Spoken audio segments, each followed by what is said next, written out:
The left's favorite socialist hero, Bernie Sanders, may not be the focus of a current FBI investigation, but you don't have to travel too far to find someone in his family that is. Just try looking across the kitchen table. The special election in Georgia's 6th district between Jon Ossoff and Karen Handel to fill one of President Trump's cabinet appointees is now over after one of the biggest congressional spending campaigns in U.S. history. This just proves to the Democrats that no matter how hard you work your ass off, sometimes you're just a loser.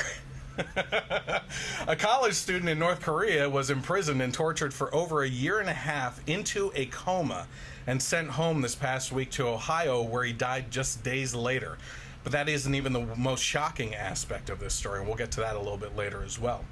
I have a message from my about the Congressional Black Caucus, what they've been doing and how hypocritical they're being right now in regards to participation on behalf of the Republicans and getting involved with them. We're going to talk about that a little bit more. We also have a female imager user who's on a mission when it comes to battling the term manspreading. So I'm going to ask you for your help for her along in that mission. Planned Parenthood continues their losing streak since the president's election, and you won't believe where their latest loss took place. It actually even took me by surprise. Also, Gal Gadot, she's currently playing the role of Wonder Woman. She's talented, she's gorgeous, she's underpaid in comparison to her male counterparts in the series. We begin there on the Generation Y Conservative Podcast.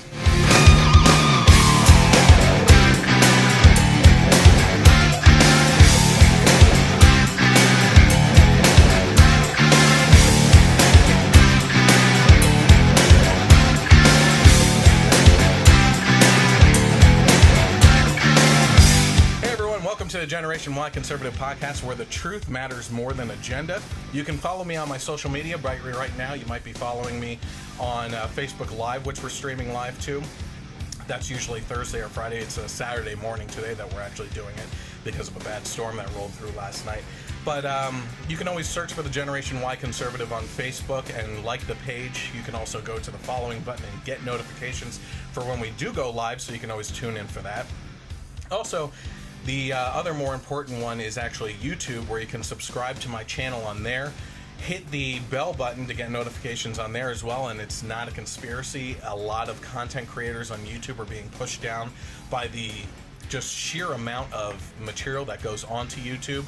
So you want to get notifications from the people that you really enjoy. For instance, I get notifications from the Rubin Report and Milo Yiannopoulos and some other like prank versus prank stuff, you know, just all over the place. So you want to get notifications from the people that you actually do follow on there. You can also interact with me on Twitter at Gen Y Conservative without the E on the end of that, and you're actually seeing that on the bottom of the screen right now if you're watching. Also, this podcast re-airs on Sundays from 3 to 6 p.m. on KLRN Internet Radio, and you can listen to it there. And they have also put me out onto iTunes, so you can subscribe on there to the podcast and listen to it. You'll also find the podcast on Google Play and Stitcher as well. So, I want to thank my friend Goody. Do you mind if I call you Goody? That's fine. So I've been calling him for over a decade now, decade and a half about. And he's joined me after probably months of asking you. Yeah, just busy. Yeah, and he follows along with the podcast, so he listens to it, and I'm really excited to have him on because I've known him since, I was 19 or 20? 19 or 20? Yeah, and Cracker Barrel days. Yeah, we've had a lot of fun and a lot of good times, good experiences, and I knew he would be a perfect one to kind of laugh along with some of the stories that we have going on right now. Oh, yeah. Okay, so all this month we were spotlighting a local charity here in the Lehigh Valley called Truth for Women. This is a charity that focuses on women who are victims of sex trafficking and abuse. We talked about their mission statement, hosting gatherings in your home, business, or church to support the women. We also talked about how as a business, if you have one, you can become a partner through monthly donations that help these victims in a consistent basis. With this being the last week spotlighting this charity, I wanted to focus on the problem that Truth for Women is trying to tackle. And this is directly from their website, and it reads, "The Trafficking Victims Protection Act of 2007 estimates that 700,000 people are trafficked within or across international borders in the United States each year. At a low estimation, 200,000 American children are at risk for trafficking in the sex industry each year. Domestic minor sex trafficking occurs with U.S. citizen or lawful permanent resident minors who are under the age of 18 are commercially sexually exploited. Children can be commercially sexually exploited through prostitution, pornography, and or erotic entertainment. The age of the victim is the critical issue. There is no requirement to prove force, fraud, or coercion was used to secure the victim's actions. The law recognizes the effect of psychological manipulation by the trafficker as well as the effect of the threat of harm which traffickers, pimps use to maintain control over their young victims. Sex traffickers frequently target vulnerable people with histories of abuse and then use violence, threats, lies, false promises, debt bondage, or other forms of control and manipulation to keep victims involved in the sex industry. It gets them into a cycle of that. Sex trafficking exists at much larger rates than most people realize or understand. Most of the time, it is right in our own backyard, but we do not recognize it or we misidentify it. Sex trafficking has been found in a wide variety of venues, including residential brothels, online escort services, brothels disguised as massage parlors, nail salons, strip clubs, and street prostitution. As a matter of fact, if you've ever seen my video, the pilot I shot for the one TV station, we interviewed another organization that said that these people actually prey on young teenagers that are left alone at the mall that are runaways or at the bus terminals and stuff. So if your heart does feel led to volunteer or donate to the Truth for Women's mission, you can actually learn more by visiting truthforwomen.org. Good to go? I'm ready. All right. So all of you equal pay warriors out there are not going to be happy about Hollywood's latest pay gap for Wonder Woman's leading lady, Gal Gadot. Over the last week, it was tweeted and retweeted online that Gal Gadot's salary for her take on the female superhero came in way under that of her co-star Henry Caville in the Batman vs. Superman. He plays Superman. The initial reports were comparing her salary of $300,000 to Caville's $14 million. Except that isn't exactly accurate, actually, at all. Yeah. And if all that was enough, Forbes reported on Friday that the movie had earned over $500 million worldwide, making Patty Jenkins the fourth ever female director to pass that mark, which is a kind of cool history. It's very cool. Yeah. Did you see it? I saw it. It was awesome. It was awesome. Yeah, you should have seen my review for it. Haven't had a chance yet. I told you that. So, Gadot's rumored $300,000 figure matches what Deadline says Chris Evans was paid for Captain America, obviously playing the part of Captain America. And according to the Telegraph, that went up to about $2 million for the Avengers, which makes sense after he had proven himself as a character. I mean, you don't know where that kind of thing is actually going to be going, you know? That character could completely fail, and why end up paying him even more if it's not going to draw an audience to help make up for that number, right? Well, after Batman Superman, I'm not surprised that they were worried that a DC superhero movie would fail. Fall short. Yeah, Martha. Your mom's name is Martha, too? Really? Don't worry, she'll be fine. Yeah. The original tweet that caught this attention failed to mention that Cavill's salary was over the course of Man of Steel and Batman vs. Superman after the initial Superman movie he starred in brought in major money at the box office, again proving his worth. By the way, and I was just mentioning this to Goody here, if you haven't caught it, on my YouTube page right now is the featured video, is the Wonder Woman review that we did. Mike and I reviewed that. We have the next movie coming up is Spider-Man Homecoming, which we're inviting people along to do the review. Keep my fingers crossed. That movie's going to be awesome. Oh, yeah.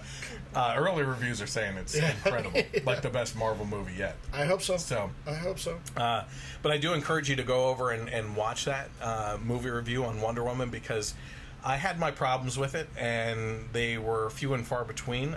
The action sequences were amazing. Incredible. But I thought they were too few far in between. You know, I mean, it was they could have drawn out more, and there was some feminist issues, but at the same time, I like the fact that it's a female superhero that little girls can look up to. Absolutely. Although I don't like the fact that they are, and I didn't mention this in the podcast, I don't like the fact that they're really pushing her as this first female superhero on screen, because you had Scarlett Johansson as Black Widow, who everybody's been asking for her to get her own movie. Right. You have, Xena back in the day. which was awesome. Buffy the Vampire Slayer on TV. I mean, come on. Yeah. You know? This isn't the point. first female that's, like, taken hold of a mantle to go so after. going back to the Scarlett Johansson Black Widow thing, one of the things that I didn't like that they did with her character in the second movie was basically neuter her. Yeah. You know, and she then compares herself. I'm trying to remember it because I didn't really like Age of Ultron. I'll say it. You know, it wasn't their best effort. They basically tried to compare her to the Hulk, who is a giant green anger monster, because she had to have a hysterectomy, which is, you know, just... I don't know how I can say it without proper four-letter words, but is what I find ridiculous. Yeah. I mean, I love Scarlett Johansson in that role. I thought she was awesome. I think she is one of the better superheroes of the Marvel Universe. Yeah. And I look forward to seeing her in a lot more. I was a little disappointed in Civil War that she didn't have a bigger fight scene with the Black Panther's bodyguard. When he basically says, no, while I'd like to see it, not right now. So, come on, Black Panther, make that happen. Which another movie that looks incredible. Oh, man, that looks awesome. Yeah. So, interestingly enough, so what happens is that usually when I'm getting ready for the podcast, I get together and gather all the source material on what I'm going to be talking about and write the script on Thursday nights, or even Wednesday nights sometimes if we're shooting on Thursdays. And this week kind of taught me a little lesson in patience. Because 2 stories actually came out since writing the script that I had to throw in last minute because they were just too either important or funny. One of the funniest stories you're going to hear is coming up right after this next one. But, so Thursday, Johnny Depp made the news. Did you hear about this? I did not. I haven't had a chance. So Johnny Depp, who's, you know, if you're in our generation, you know who Johnny Depp is. He's the star of many movies, but you most recently know him for the ongoing franchise of Pirates of the Caribbean. 21 Jump Street, of course. Yeah. The ongoing series. But he was at Britain's Glastonbury Music Festival on Thursday and made a statement to the crowd insinuating that it was about time someone pulled a John Wilkes Booth on President Trump and assassinated him. So, let's see here. So I'm actually going to show you that video right now, and we will talk about it a little bit more after that then. When was the last time an actor assassinated a president?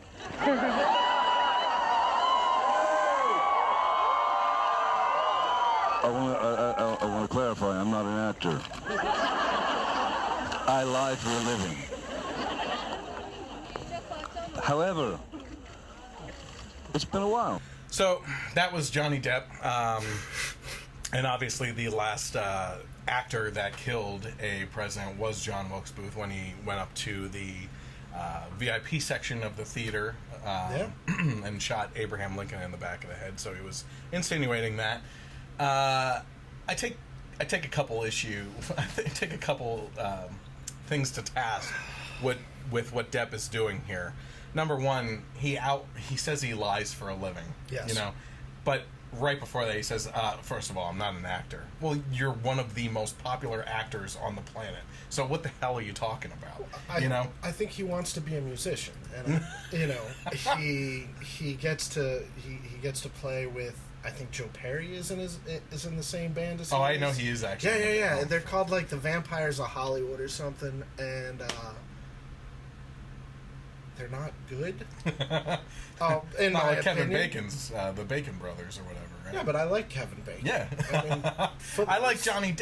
That's what, and we've talked about this on the podcast before. You know, Scarlett Johansson, Mark Ruffalo, Joss Whedon, Chris Evans.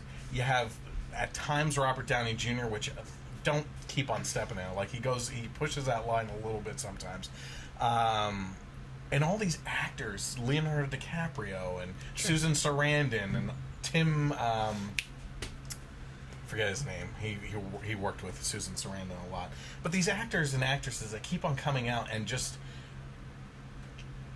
basically getting rid of half of their audience in the country because they keep on stepping into political manure and allowing their, what I consider is taking advantage of the spotlight that they have to approach a different soapbox and get their message out there that other people don't have. And what disturbs me is that we have people in this country, young kids, who idolize these people. Right.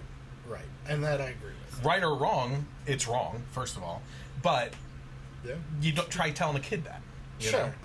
They don't understand. I mean, it's not too dissimilar to a certain comic or a, more, not as popular, but 70s musician who have done it on both sides of the coin over the past 8-12 years. Yeah.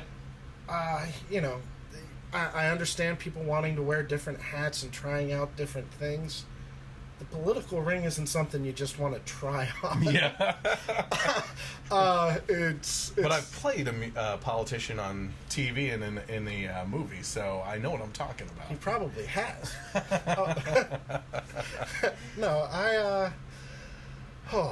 That one is. Yeah. At least you could understand him this time. Yeah. I mean, he didn't sound like complete drunk. Yeah. I'm Captain Jack Sparrow. So the White House released a statement that read, President Trump has condemned violence in all forms, and it's sad that others like Johnny Depp have not followed his lead. I hope that some of Mr. Depp's colleagues will speak out against this type of rhetoric as strongly as they would if his comments were directed at a Democratic elected official. Very professional way of handling that situation. Of course, they won't do that. Because in the background, these actors and actresses are applauding what he said. They go and say like-minded, hateful things, maybe not about assassination, but they can't come out and support him because they're spineless people on this comment about the assassination, although you know that they're cheering it in the background. Sure. Well, I mean, the irony of this is not lost on a lot of people.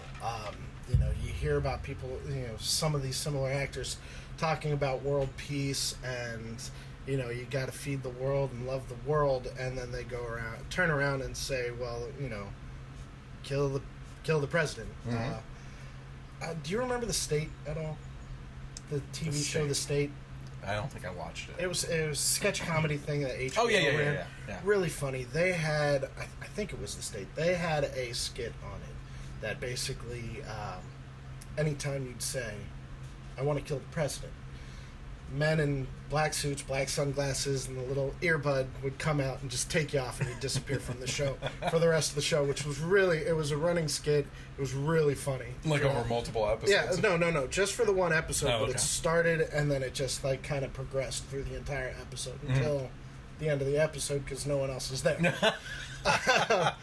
It was actually, it was really funny. I mean, it's, I get not being able to say something, or shouldn't say something, especially when you're in a position where you are, paid by a mouse to be a global icon, not just a, one country, one person. You are everywhere, because the mouse is everywhere. Everyone knows the mouse. Specifically, we're talking about how Pirates of the Caribbean is a movie that's put out by Disney Studios. I love in Disney. Case you don't Please know don't. Please don't take that. Anyway, Mouse, you are my friend. Got this shirt at your place. Thank you. No, but he, you get to a point where I think you grow to that kind of prominence where you feel that you are untouchable. Oh, yeah. In a sense. And you're right. I mean, I'm sure a bunch of his friends are saying exactly the same thing, spreading that wonderful message of hate, because, that going forward is always a good thing. They'll never come out and say, well, you shouldn't have done that, because, one, they're his friend. Two, they don't want to upset any of their fans, like you've said. Yep. Maybe a little backbone issue. It's kind of sad that people don't just come out and say, and when I say people, I'm not talking about you and me. I'm talking about someone on that same level of, visibility, I guess would be the right way of saying it. Come out and just say, you're an actor and a wannabe musician. Be an actor and a wannabe musician. Yep. Leave the politics to the politicians. Leave the news to the reporters. Just stop. I forget who the actor is that that said it recently. I think he was in a superhero movie or something like that. But he said he was asked about politics, and he said, "I don't want to talk about politics. I'm an actor. That's not my gig." And you know who it was? Mark Wahlberg. Yep. Ugh. Thank you, Mark Wahlberg. I'm a fan of Mark Wahlberg. Did you see the trailer for Daddy's Home 2? No, I haven't even seen the first one. Okay. They did a movie. He and Will Ferrell did a movie where it was like a buddy cop movie. I was not a fan.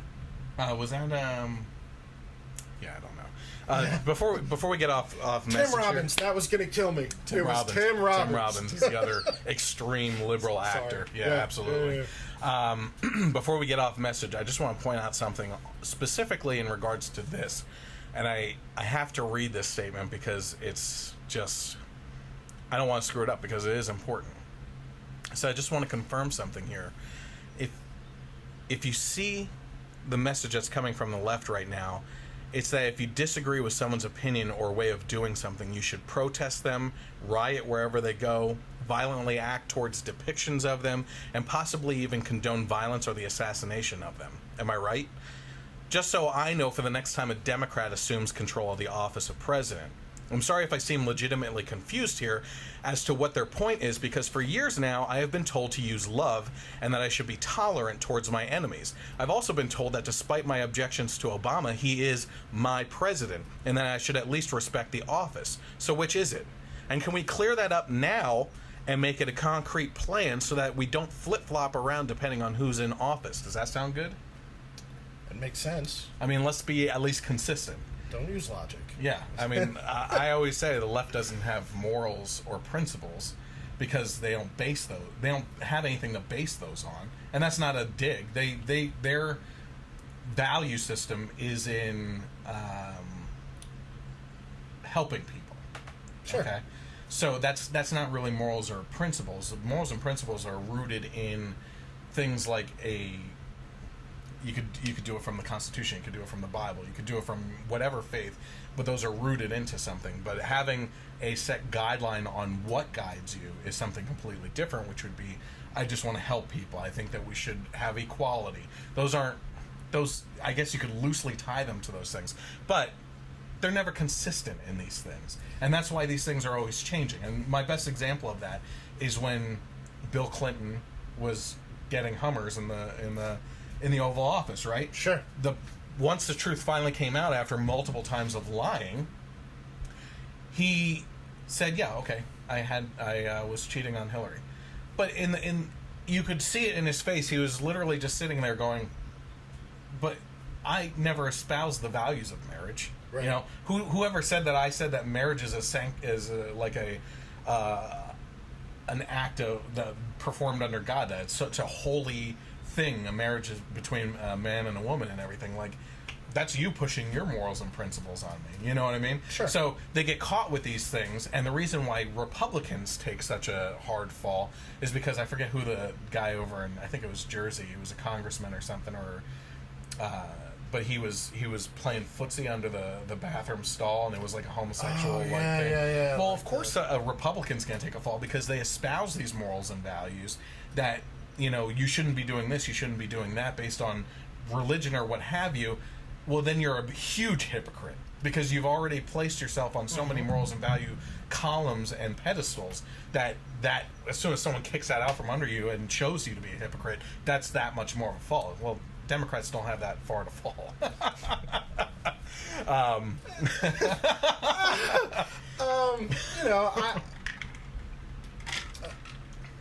I won't say that there aren't things that I agree with the left on, because there are. It's not few and far between, but it's also not an everyday occurrence. I like to say I walk the line of logic. Yeah. But I mean, yeah, you hear the religious conversation mostly coming from the right. Yep. Or I should say the pro-religious conversation coming from the right. The very anti-religious coming mostly from the left. Yeah. I mean, that's just the way that is.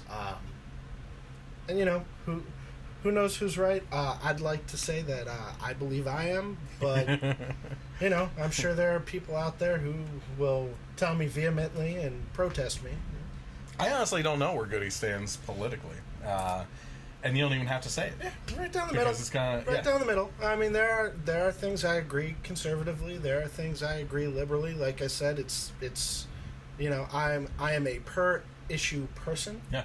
I am not a. Which is why I've leaned all the way over to libertarian now, really. Yeah. I mean, I can be honest and say that I'm not ultra conservative. I'm not ultra liberal. I think to know me is to love me, and you know, I will take a stance when I see something worth standing for. But you know, other than that, I think it's important to hear all sides of the coin before you make your final decision on something. And the problem is, I think that while there are extremely educated people on both sides of the coin, they take advantage of the, I don't want to say less educated, the less knowledgeable on certain issues, where they'll say, you know, I don't want to bring up a hot button topic, but there's a word that starts with an A and ends with an ortion. Yeah. You know, I personally know how I feel on that, and it's not something I agree with. You know, it's just my thing. It's me. I was taught when I was little, don't take a life, and you know, I sort of understand how some people will say, well, it's not a fully developed life yet, I guess. You know, wait. You know, you don't eat an egg. It's not going to be a giraffe. Yeah, you don't eat an egg when it's uncooked. So, you know, you drop an egg on the ground, it's a dropped egg. But you know, it's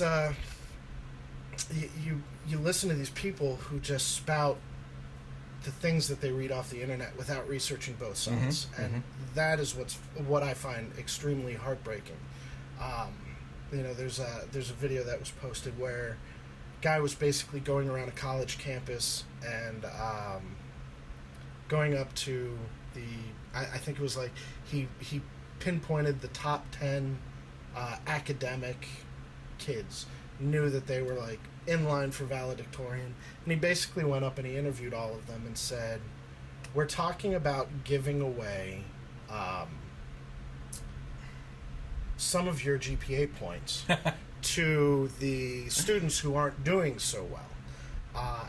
And of course, most of them were like, well, no, that's not fair to me. I did all this work. Why should I have to take care of these other people? And who didn't study. Right. And he basically follows them into their liberal meetings and sits there and listens to them talk about, you know, taxes And socialism. and basically says, well, you know, less than 5 minutes ago, I just posed it a different way and you said you were against it. Why are you now for it? And the answer is, like you said, they want to help people.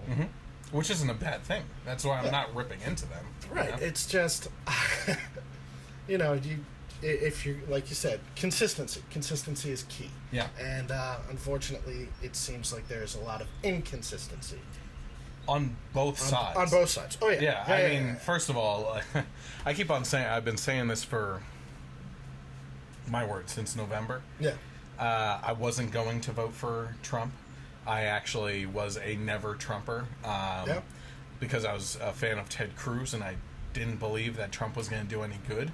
And then as soon as Justice Scalia died, I was like, no, this is a lot more important now. And I actually personally believe that the justice seat is actually more important than a president. I agree with because that. it's a lifetime term. Yes. So I went from being a never Trumper to I'm going to vote for him based purely on the fact that I do not want Hillary to stick a extremely progressive liberal, probably straight out of law school, to sit on there with their ideology that they just were brainwashed with for, decades. Sure. On the bench. But at the same time, I was sitting there and I was listening to my friends who espoused conservative principles and morals for so long. And now they're saying that Trump is the epitome of conservatism and the next Reagan. And I'm like, no, not really. As a matter of fact, I can point out many times that he went the exact opposite direction. Yeah. As a matter of fact, I was actually surprised more Democrats didn't vote for him, because it seemed like more of a Democratic history behind him than anything else. I mean, some of his top advisors, being Jared Kushner and his wife, Ivanka, Trump's daughter, are liberal. Yeah. They're liberal. So... now, that's not to say that Trump hasn't been doing good things. I believe that he has been making the right decisions, but the media has been twisting it into different things. As a matter of fact, one thing I just heard that makes so much sense and is a great point. This whole Russia thing fell apart for the media, but they're still pushing it. Sure, right? Of course they are. They were saying that he's under investigation for ties to Russia, and that Russia influenced the election, and that Russia was working directly with them.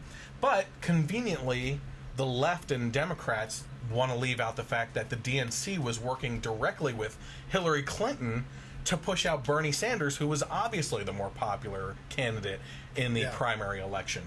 Their own party was playing the exact type of interference politics that they're blaming with Russia and Trump, right? But on top of that, if you really... Here's the best part. This is the best point that was made recently that I heard. If you were to ask someone on the left, very vaguely, I like to back away from the question. It's kind of like you were talking about with the campus, right? Sure. Would you want to do this? And then you pinpoint, okay, but your actions are different, right? Right. So... the best way to approach this is not to go directly after your friends that are liberal that are saying this Russia stuff, but to back away from the situation and say, okay, listen, do you believe that it's wrong for countries to interfere in other countries' elections? Well, immediately, in their mind, the switch is on Russia, right? Yeah. So, yes, absolutely, we should not have gotten involved. Whoa, hold up. Rein it back in here. We're not. I just want to ask you questions about vaguely and generally. Okay, so you agree that they shouldn't be involved in other countries' elections. So how do you feel about when President Obama used taxpayer money to send the State Department over to Israel and run the candidate against Benjamin Netanyahu? Yeah. Oh, so now wait, but that's because it was going to affect the excuses just roll off the tongue, and it's because it's not something. Now, granted, I will say, Russia interfering with our election has happened before. Yes, did happen. It's going to happen again. That's the type of country that they are. But as my libertarian stance on foreign affairs has become increasingly. Get out of those situations. Yeah. Right? I believe that if you want to fix the border here and get us out of wars in other places, we should bring our troops home and station them along the border. Still employ them, still pay them, and take care of the border problem at the same time. Yeah. Actually, that's doing it all in one thing. But we shouldn't have our troops over in other countries interfering in nation building and everything. But at the same time, you're saying that you're basically going against yourself as a hypocrite because you believe that President Obama somehow in a marvelous, just completely intellectual way was doing the right thing for Americans by interfering in Israel's elections. Right. Yeah. Well, I mean, you got to nod and just say okay sometimes. It's well, it's okay. Are you ready? Yeah. We'll get off the top of politics for just a minute here to cover what I consider the best news story, possibly of my lifetime. Oh boy! Are you familiar with Lawrence John Ripple? Have you heard this name? No. Okay. No, I haven't. So last September, Lawrence Ripple walks into a bank in Kansas. Okay. He walks up to the teller and he says to her, "I have a gun. Give me all the money that you can." She gave him $2,924. Big. Lawrence John Ripple walked away from her, went either into the lobby or on the stairs of the bank and sat down and waited for the cops to arrive. And when they did arrive, he said, "I'm the man that you're looking for. I did it." Very odd, right? What they came to find out while writing down why he did it is that he's had such a bad relationship with his wife that he literally wrote a note that said, he wrote a note in front of his wife saying, "I would rather be in jail or in prison than be at home with you." Okay? So... One Sean Wibble. Way to go, buddy. So to make a great story even better, he declared, what is it called?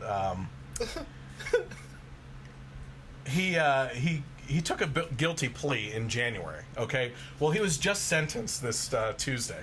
Okay, and the judge has sentenced him to 6 months for robbing a bank of home confinement. That's awesome. So this guy tries everything he can to get away from his wife and go to prison because he doesn't even want to spend time with her. And the judge decides that the best way to punish him is 6 months home confinement with her in the house. Oh, that sucks for you, buddy. Oh, man. The comment section, though, I of can this only news imagine. story was hilarious. Like, the one guy, I think the first comment was, he did what he had to do. Well, now, was he in jail the entire time waiting for this trial, or was he Probably. under home arrest? I don't know. But it's just... Oh, that's... Whoever that judge is, I want to shake his or her hand because that may be the best thing I've ever I want to heard. know if it was a female judge. Oh, because wouldn't that be even That's funnier? so funny. would- My, that is just... Is that not one of the best news stories ever? Yeah, that may be the best thing I've ever heard. That's that is awesome. So for some time now, we have had a pretty serious male problem out there, specifically to males, according to the feminists. I'm sorry. Are you familiar with the term manspreading? Is that anything like mansplaining? So, derived from the same people. Okay. Yes. So, mansplaining is when a man tries to intervene in a conversation and explain to a woman something as what they feel as if it's in a condescending tone, like they wouldn't be able to understand it without a man explaining. Right. Which happens the opposite way in marriage all the time. I mean, Honey, I love you. Yeah. But yes. Yes, it does. But of course, it's only a male problem. Well, manspreading is actually the first term I heard of before all this other male man stuff happened. And essentially, it's like what we're doing right now. Right? Okay.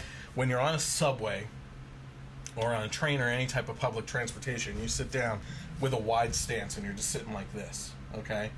And they have women have a problem with this because you are doing something. Essentially, one of the first complaints is women can't sit like that because it's considered inappropriate to have your legs kind of like cocked open like that.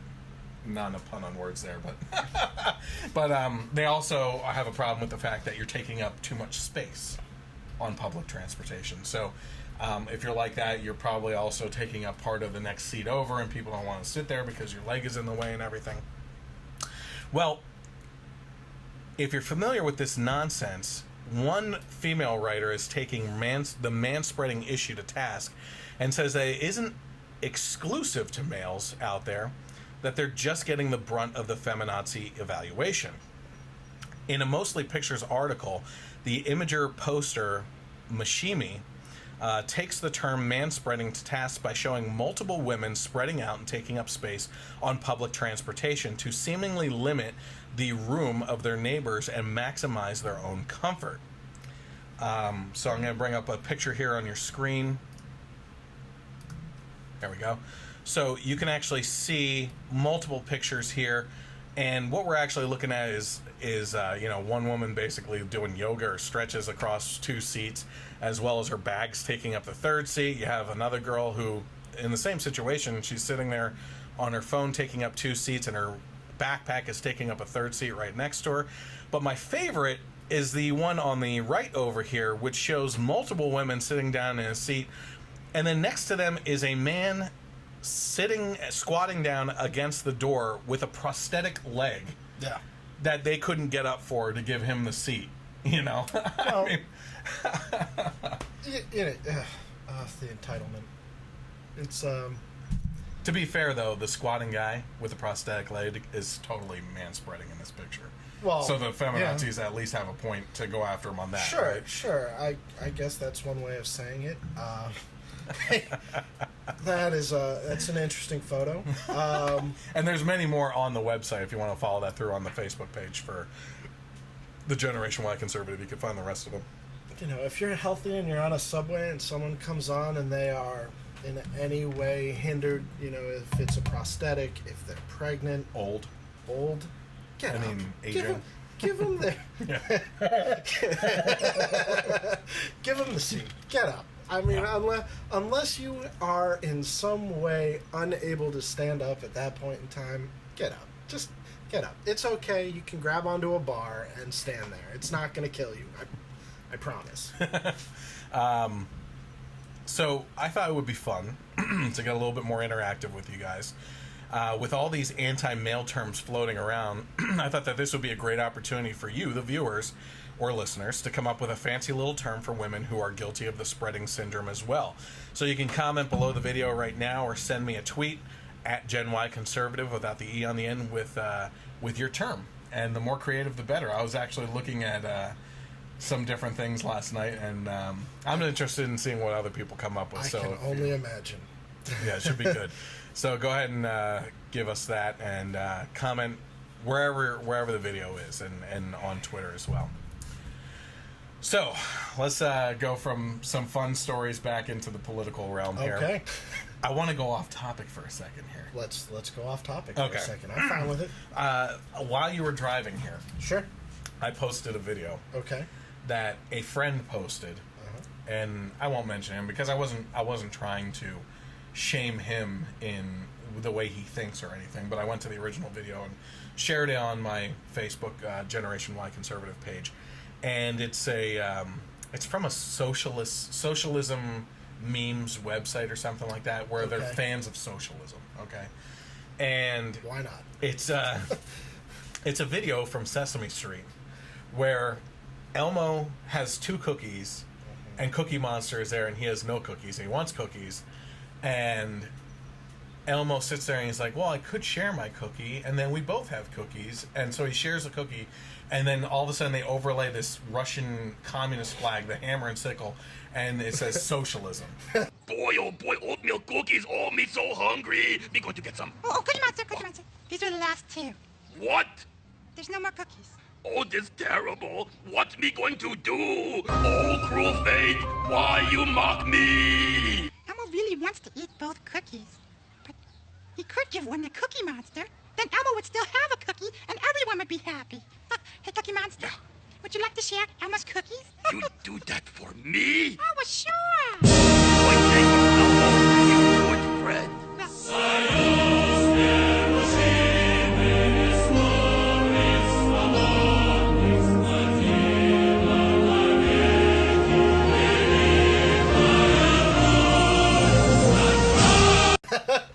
Right? That's awful. And I'm like, I'm thinking to myself, this is exactly why we have such problems in this country with the youth that glorify through Bernie Sanders and stuff how great socialism is, right? Because if you see socialism as sharing, which is what this is, it's not socialism, this is sharing, right? Yeah.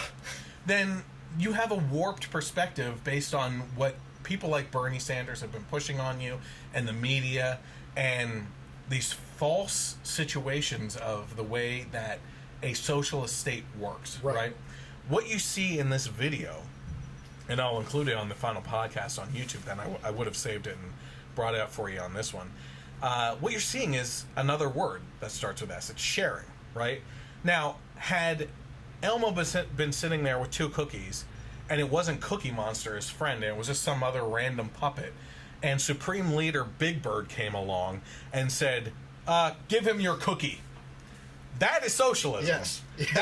That is the difference between someone having a charitable heart and wanting to share something, and the government telling you have to share. You have to. That they know better how to allocate your resources than you know how to allocate your resources. Right. And it blows my mind that people at all think that this video is a good example of socialism, as amateur as it is. But it hurts me even more that people that are friends with me that should know better that at least get a different perspective. I'm not saying you have to agree with me, but you're seeing examples of things all the time. At least listen to the other side and at least investigate what you think is the right side and from other sources. Now, I've looked into sources on what people think conservatism is or libertarianism is, written by people on the left, because you get a better idea of what you should be weary of, what you should investigate a little bit more, so you can argue better to support yourself and what you're thinking. This is just bad. It's bad. Awful. This is a horrible video. This is a bad example. It's really funny. Yeah. But it's really funny that you're making an idiot of yourself if you post this. I'm sorry. And I don't mean to, again, shame my friend, but... yeah, it's, I'm also talking about a guy that lived with me at one point. That's awesome.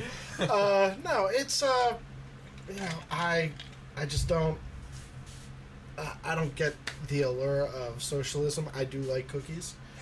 If you needed a sip of my iced tea, I would give you a sip of my iced tea. I am in no way, shape, or form a communist. If you asked me to go to or if the government told me I had to go to the store and buy you your own iced tea, I would not be happy about it.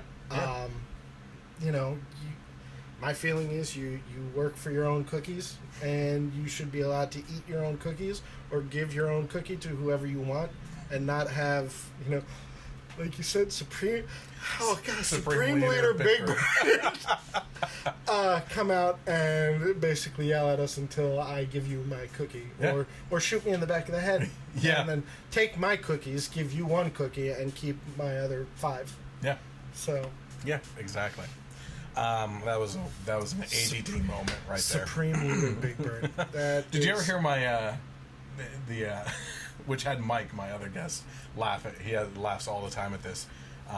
We were talking about it was in the regards to transgender community and everything. Okay. But we were talking about people transitioning to other things other than genders, right? Oh. So the one guy that transitioned into a genderless alien.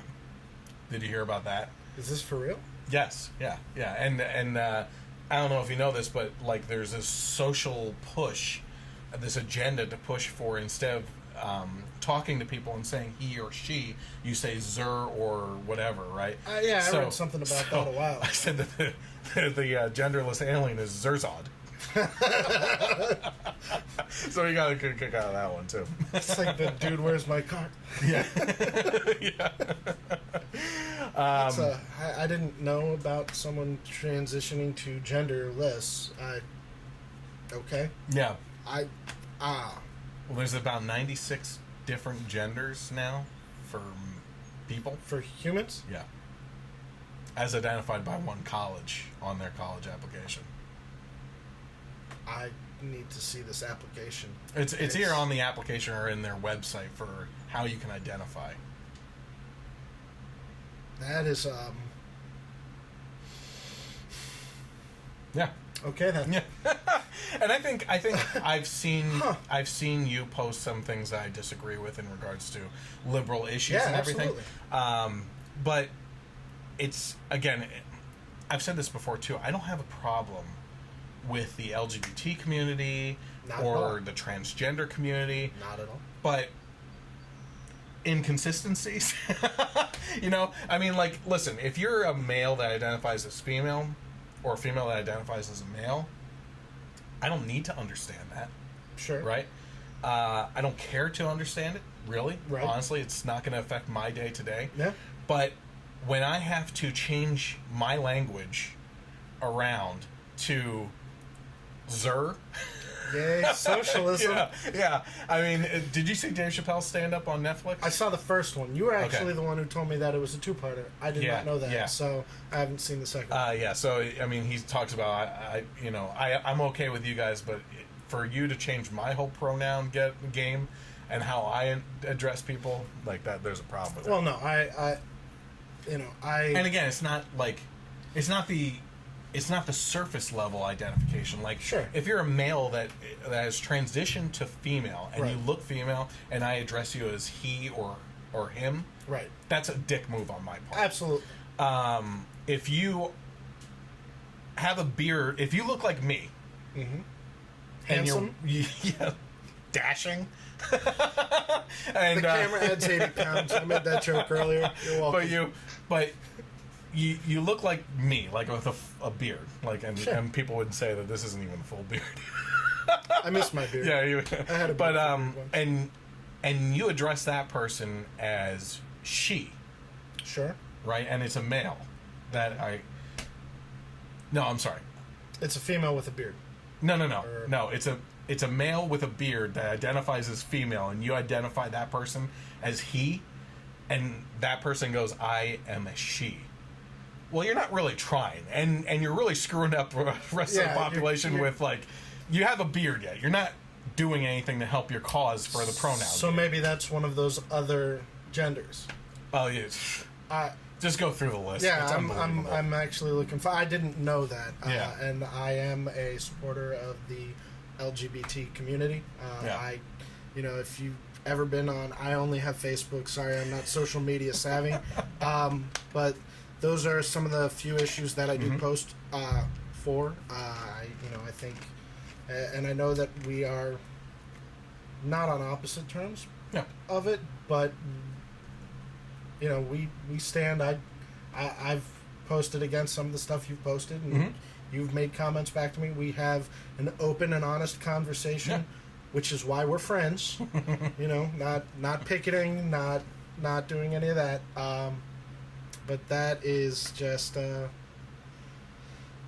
didn't know there were. I've gone more and more libertarian because of these issues. Sure. For instance, I think it's very hypocritical. First of all, live and let live is what I've Amen. Been going more and more to, right? Yes. Which is a line that's forced down the throat of society. Mm-hmm. But it makes sense. Agreed. Okay? But if I am to respect what you're doing in that type of situation, and you don't respect me talking about religion or living my religious ways, then there's a problem. Right. Because you can't live and let live. Right. If you're forcing your agenda but not allowing anyone else to live out the way that they want to live. And that's the biggest problem right now. Well, that's... I don't know if that's an inconsistency. I think it's... I think that's part of the major issue is mm-hmm. you have people who very much live religious values. I was brought up Catholic. It's not something that I talk about with my family often because... And I don't know what their stance is because of the fact that I don't, I don't have these conversations with them specifically because it might be that we are on different sides of the... I mean, when we were growing up, it wasn't as bad as it was in the 60s to come out as a homosexual. Mm-hmm. That's just... basic history. Pick up a book. The more you know, right? Yeah. Yeah. Saturday morning cartoons. Hooray! No, but I wouldn't say I live within a religious value set, but I have that set. I mean, there are 10 basic rules that I think almost every religion has, and it basically says don't be a dick. Yeah. I mean, at the end of the day, that's the issue. You know, if you want to fight for the LGBT community, that's fine. I have no problem with that. But then if you want to come to Chris and say his religion is bad, I'll call you out on that just as quickly as someone might call you out for fighting for the LGBT community. Mm-hmm. I mean, that's just... These protests have gotten out of hand, though. Oh, I love the what irony. they... Yeah, I mean, I've said in the past that if the LGBT community is seriously being undermined in their constitutional liberties and their rights and everything, I will march with them. Because people are held to the Constitution, not specific people. Right? But when you're looking for more than, or different treatment, or that treatment but less treatment for another set because they've had good treatment for so long, you know, like these are conflicting messages that I'm sorry, I'm not going to march with you on. You know what I mean? No, and that I understand. I mean, and again, it's personal opinion. Yeah. At the end of the day, this is where I sit. This is where Chris is sitting. You know. As a matter of fact, you and I, in our glory days, as you would say, we had multiple gay friends and lesbian friends that we went out with all the time. Yes. That we're still friends with. Yes. Well, you know, I have to throw it out there as the precursor for me, but yeah, they were personal friends of both of ours. Yeah. And we went to like the gay clubs and stuff like that. Yeah, I don't care. I enjoyed that. That was fun. Yeah, I had a bad experience. It was. Wait. Now I wasn't going to bring it up. Now I have to clear it out because that sounds even worse than what it probably is. But we went to the one in Allentown, and it was it's the Stonewall at the time, right? Yeah. It was not anymore. I don't know. I haven't been there in years. So I don't David, go to bars though. Yeah. Brought us there because of a drag show that night. That's right. And he wanted us to experience that. He said it was going to be a lot of fun and everything. Yeah. Well, of all the people in the club, the most straight white guy there, in the back of the crowd, up against the wall, sitting in a chair, minding his own business. Drag queen comes out, goes up and down the stage multiple times, does a 90-degree turn, walks off the stage, and starts grinding on my lap. Yeah. With the fake hair and glitter in her face. So. Oh, the look on your face was amazing. It was amazing. All right, we got way off topic again. This is what happens when you have two people with ADD. So we were talking about, and this isn't funny, so we need to come off that high for a minute. Sure. But while we were on the issue of the manspreading, we went to another social justice issue. This guy, Otto Wambier, he's a college student. He's in Ohio. He went back to Ohio after being imprisoned for a year and a half in North Korea and tortured, beaten into a coma. That's when they sent him back for stealing a communist poster, which led us to Supreme Leader Big Bird. Wasn't the poster in his hotel room? I've been trying to... I think it was when he went to leave, they checked his stuff. Yeah. Yeah. But... So much for sharing. While this situation is bad, what may be worse is the reactions from the social justice warriors on the left and the magazine, specifically Affinity magazine, which has a lot of people shaking their heads. So Affinity magazine tweeted, "Watch whiteness work. He wasn't a kid or innocent. You can't go to another country and try to steal from them. Respect their laws." So this is, I think, after he died, right? Yeah. So... What are you that's thinking? You went to a country and stole. You deserve to be beaten down and killed. I mean, like, that's like what they're basically saying. Over a poster. Yeah. Over a poster. It's kind of like the Singapore kid. Yeah. The gun, was it gun and vandalism? Yeah. He got caned? Yeah. That makes sense. The Huffington Post, on the other hand, ran a piece after Otto's sentencing that read, "My mother's callous reaction to Michael Fay's sentence is my reaction to another young white man who went to an Asian country and violated their laws, and learned that the shield his cis white male identity provides here in America is not Teflon abroad. I'm a black woman, though. The hopeless fear Wambier is now experiencing is my daily reality, living in a country where white men like him are willfully oblivious to my suffering, even as they are complicit in maintaining the power structures which ensure their supremacy at my expense. He is now an outsider at the mercy of a government unfazed by his cries for help. I get it. So this was when he was still alive. This was written when he was still alive. But still, I said it's not even saying that her situation is completely off the mark. I get it, you know? As a black female, you've had issues of equality in this country. I get that, okay? But wrong time, wrong place, wrong comparison maybe for this situation. Everyone's struggle is different, but how do you expect compassion from others for your situation if you're unwilling to show some compassion yourself? Right, and I think that's big surprise. I'm actually pretty surprised that By the Huffington Post? Well, I don't read the Huffington Post, I'll be honest. Surprise, sorry. No, this is, I mean, making the comparison, I understand. Am I going to say that I understand the black struggle? No, I don't. I mean, clearly, I don't. I know. I can read about it. I can talk to my friends. But at the end of the day, I'm never going to be able to fully wrap my head around it because I can't fully immerse myself in it. Something like this statement. This is I mean, alive or dead. She's basically. I don't understand the struggle, and I'll be honest. She's basically saying here that his white privilege has afforded him liberties here that aren't affording him those liberties abroad, and that he, because he's white, felt that he could get away with doing this.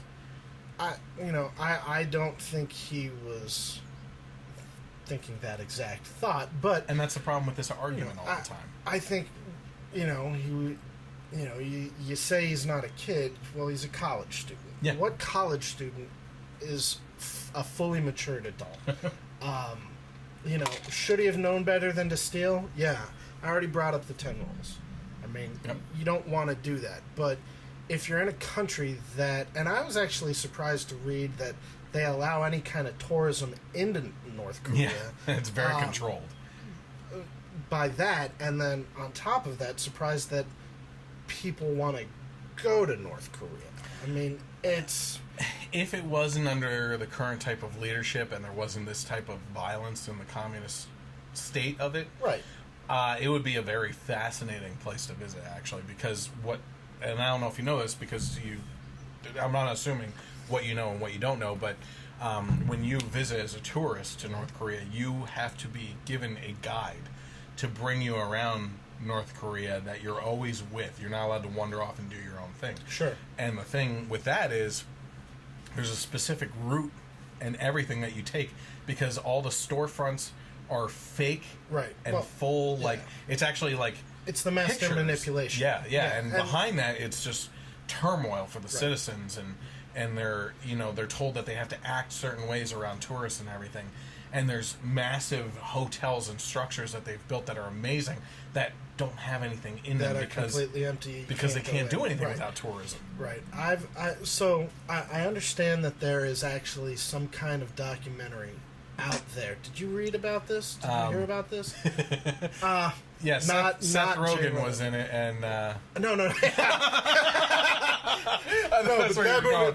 I thought you were about to crack the joke before. No. I would crack the joke. No. What was the name of that one too? Oh gosh. It was Seth Rogen, James Franco, and the guy from Off the Boat, and it was. I mean, it was funny. Yeah, that was really funny.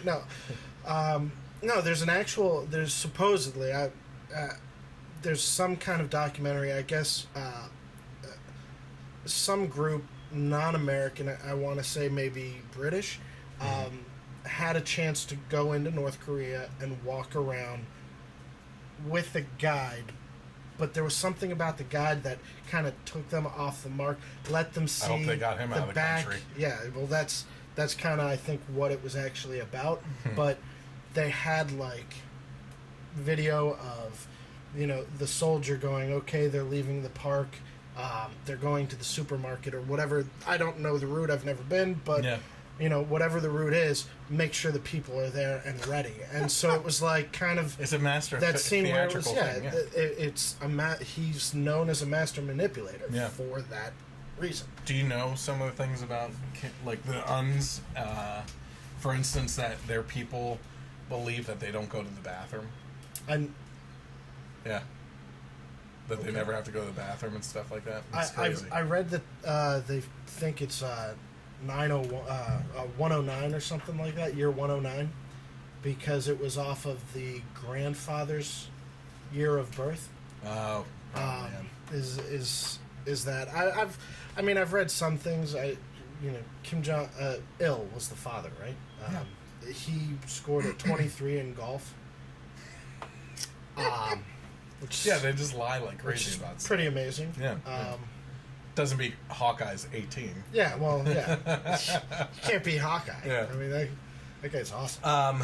So, to go into this a little bit more, obviously, we just talked about the Huffington Post and what they wrote, but Wambier is 22 years old, had been medically evacuated last week and was being treated at the University of Cincinnati Medical Center. Last Thursday, doctors said Wambier had extensive loss of brain tissue and was in a state of unresponsive wakefulness, and he died just days later.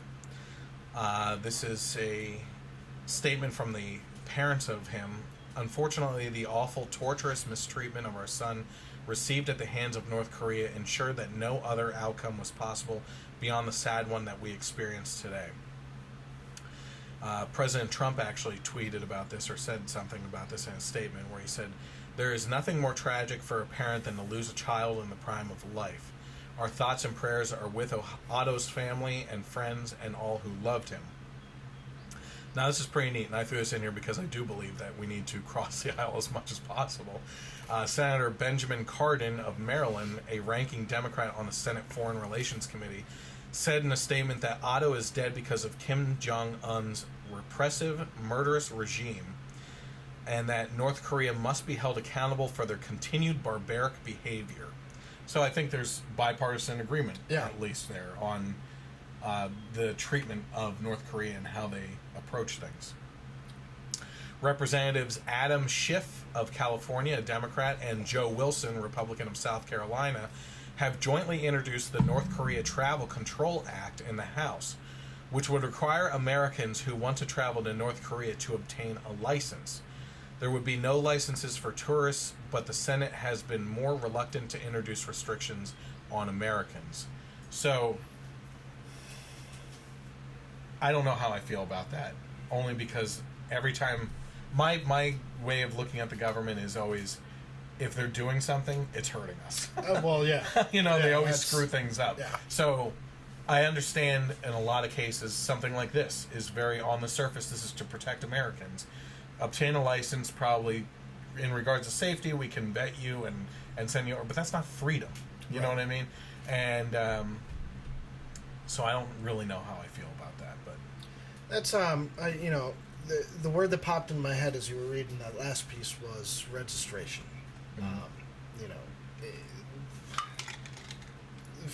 The registration is to me the complete opposite of freedom. I have to report to the authorities that I want to go here or want to do this. I want to get married. I need a license. I want to own a gun. I need to have it registered. That one I'm somewhat okay with. There's some gray area there, but I'm not even going to touch that mountain. There are times where I can understand the necessity for registration, but like you said, anytime the government gets their hands on something, I feel like there's a ulterior motive. oh yeah. And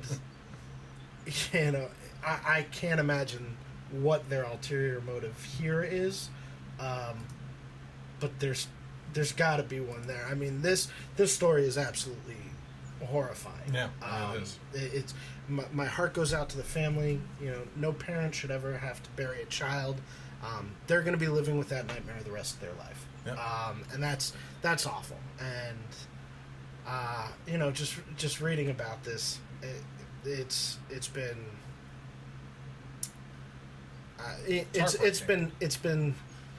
it's been awful to read, but nice to see that, you know, it's something that, like you said, cross party, everybody seems to agree on an issue. So there is hope. You know, that we can all get along on some level. Yeah. So yeah, that's. I think one thing that isn't clear, I think, to Americans is that we really do take our freedoms for granted, you know, and how we live here in this country.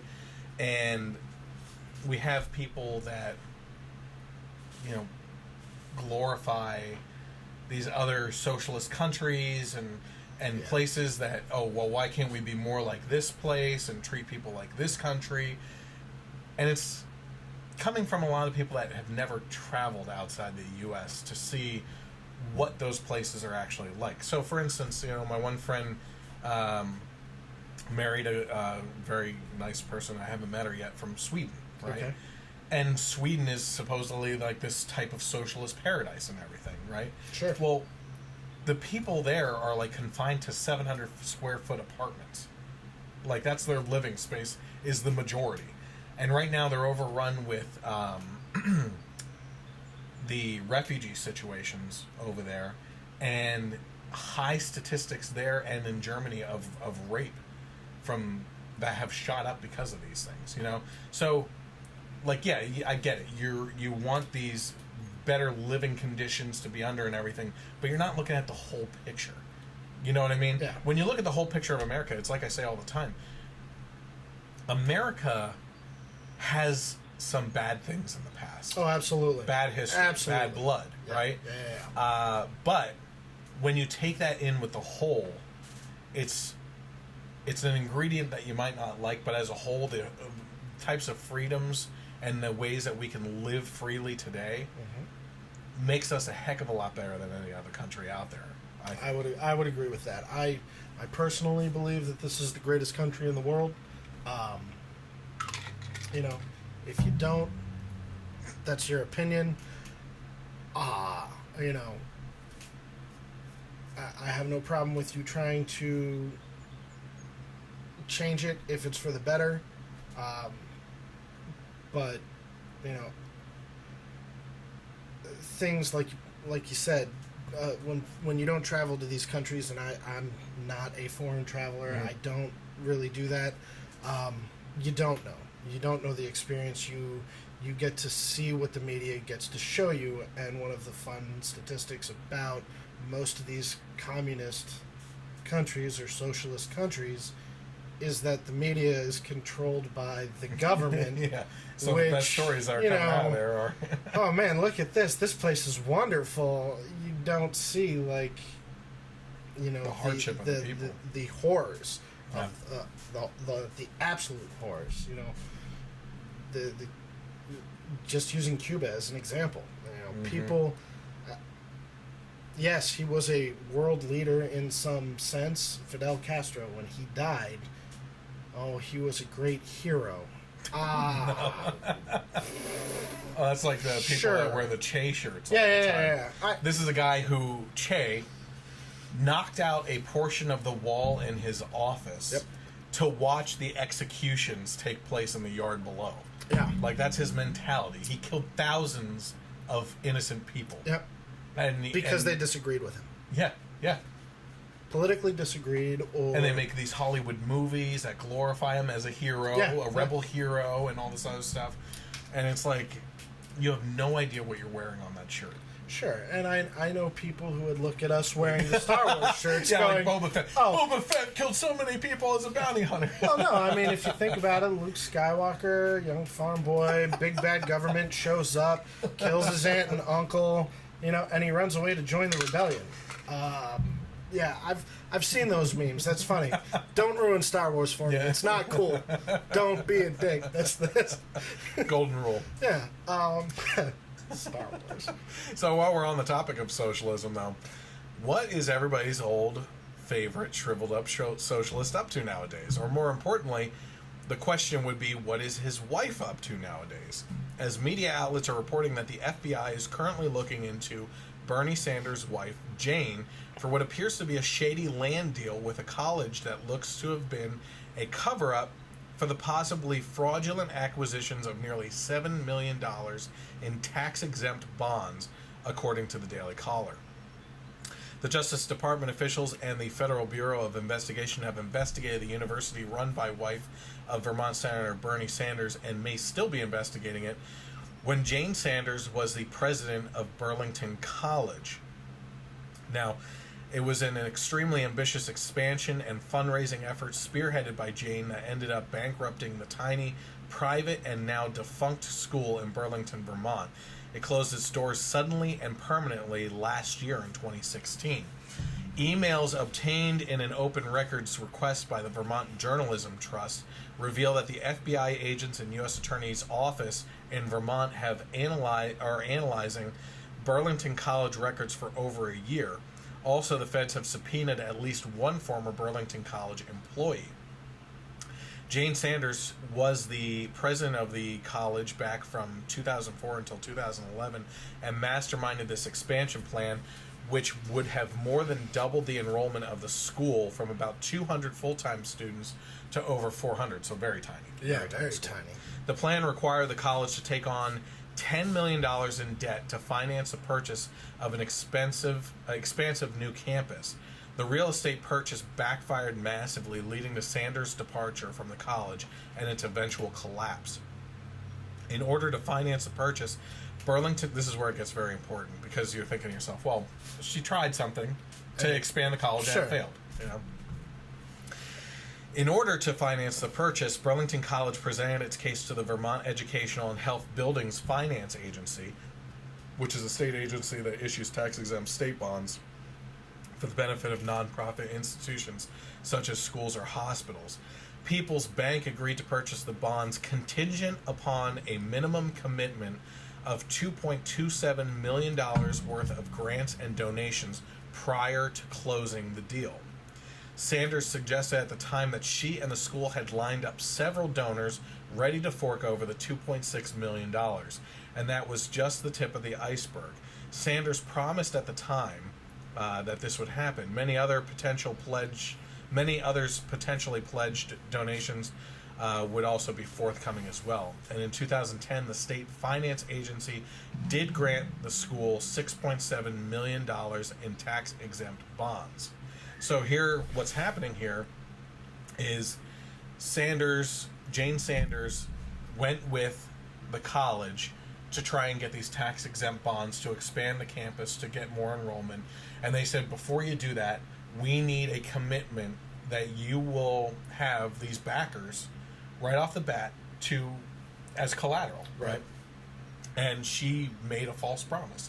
She basically lied to this whole thing and this board that was reviewing this and that was going to give the tax-exempt bonds. And based upon that lie, they issued them, and it wasn't there to back it up. There's a word for that. It's fraud. Federal fraud. Holy. So the Burlington College did not receive anything close to the $2.6 million in donations, despite Jane Sanders' promise. In fact, from 2010 to 2014, the school only received $676,000 in donations, according to the Vermont Journalism Trust. Sanders' lawyers and the college reached a settlement several days later after her resignation, under which she collected a roughly $200,000 severance package. So here, she screwed over the college for nearly $7 million in tax-exempt bonds that collapsed the college. Right. They only received $676,000 in donations towards the $2.6 that they needed, and because she failed so miserably, she left, and they gave her a severance of $200,000. So, in essence, what they really received was $476,000. It's ridiculous how we treat these people. Way to go. Yeah. Way to go. Burlington College was founded in 1972 in a person's living room. Well, we are talking about Vermont here. Small. Yeah. The school has consistently had fewer than 300 students. The school catered to a relatively niche market interested in programs such as the relatively rare study abroad program in Cuba. Which is funny since Bernie himself has always been a fan of socialist and communist countries. Yeah. So we can imagine why she got involved in that. I just can't connect those dots. Oh, I can. Yeah. It's just Sarcasm doesn't come across on no. podcast. It's just Okay. well, I'm just thinking again. It's these people like my friends that keep on posting all the time about how great Bernie Sanders is. You know, this guy who fights against capitalism and against the rich that are taking too much from people, and his household. Yeah, his wife just did that. Yeah. What happened there? Point across the dinner table for crying out loud. And come on, he's not innocent in this either. Because, first of all, I guarantee you, when looking for donations and stuff, he was the first one she went to for connections. Hey, help me out here. Yeah. Who can we go to? You know that's the case. That had to be. Well, I mean, we can speculate.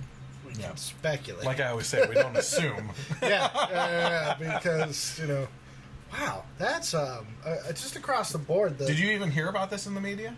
No, I did not. I'll be honest with you. Yep. This is the first time I'm hearing about it, and I don't normally like to make comments on something I haven't personally researched. But just based on the evidence that I've been given, she defrauded a company, a college, that then failed because of that. Fraud, federal fraud, state level fraud, and Ruined the lives of many people. Yeah. Just the employees of the college, just the students who suddenly needed to apply, because applying for college is really easy and inexpensive, and it's also very efficient. When we were in college, the applications were $50. I can't even imagine now. They have to be higher. Oh yeah. Well, not only do they have to be higher, but I mean, if they suddenly close their door and don't tell their students that this is happening until, a week before, these students are going to be scrambling, and most colleges aren't going to be accepting a late transfer student a week before a semester starts. The college closed down in last year. Right. I don't know But when still. last year, but still, yeah, you're right. I mean, whether you're in your first or second year or wherever you are in the process, or even if you applied and you were accepted for 2016, and now, well, sorry, you can't come because we're not here. You know what I mean? A hero for the little guy. Yeah. Sarcasm. Sanders. That's a political ad right there. A hero for the little guys. Sanders. I wouldn't be surprised. Yeah. I wouldn't be surprised. No, I just if he is the man he portrays, how is he not divorced at this point? How is that not? Because it's not what he portrays. Oh, right, of course. He's a corrupt politician who believes in socialism, which he can't point to a country that socialism has thrived. He identifies himself as a democratic socialist. Yeah, right? absolutely. I mean, and as we they'll tell you that they'll tell you that democratic socialism is different than socialism, but it's a precursor to what moves into socialism. Yeah. I mean, it's like you can't understand. It's a gateway drug. It's a gateway politics. Yeah. You don't understand things unless you study them. You know? Well, that's what the media relies on you to watch, listen, and regurgitate without looking into things. Right. Repeat. Don't research at all. Yeah. And I mean, this is one of those things that I'll go back and I'll read more on, because this is. I'm sorry. surprising. Did you call her a moron? Yes. I mean, this information is new information to me, but because no one talks about this stuff. You can't, because then you ruin his image. Yeah. And I mean, I'll be honest with you, when he first came out, I really liked the guy, and then I started researching him, and I was like, he's a jerk. Okay, maybe not as much. Would I have voted for him over Hillary if I was a Democrat. Yeah. I wouldn't have thought twice about that. Yeah. I mean, he was definitely the better option.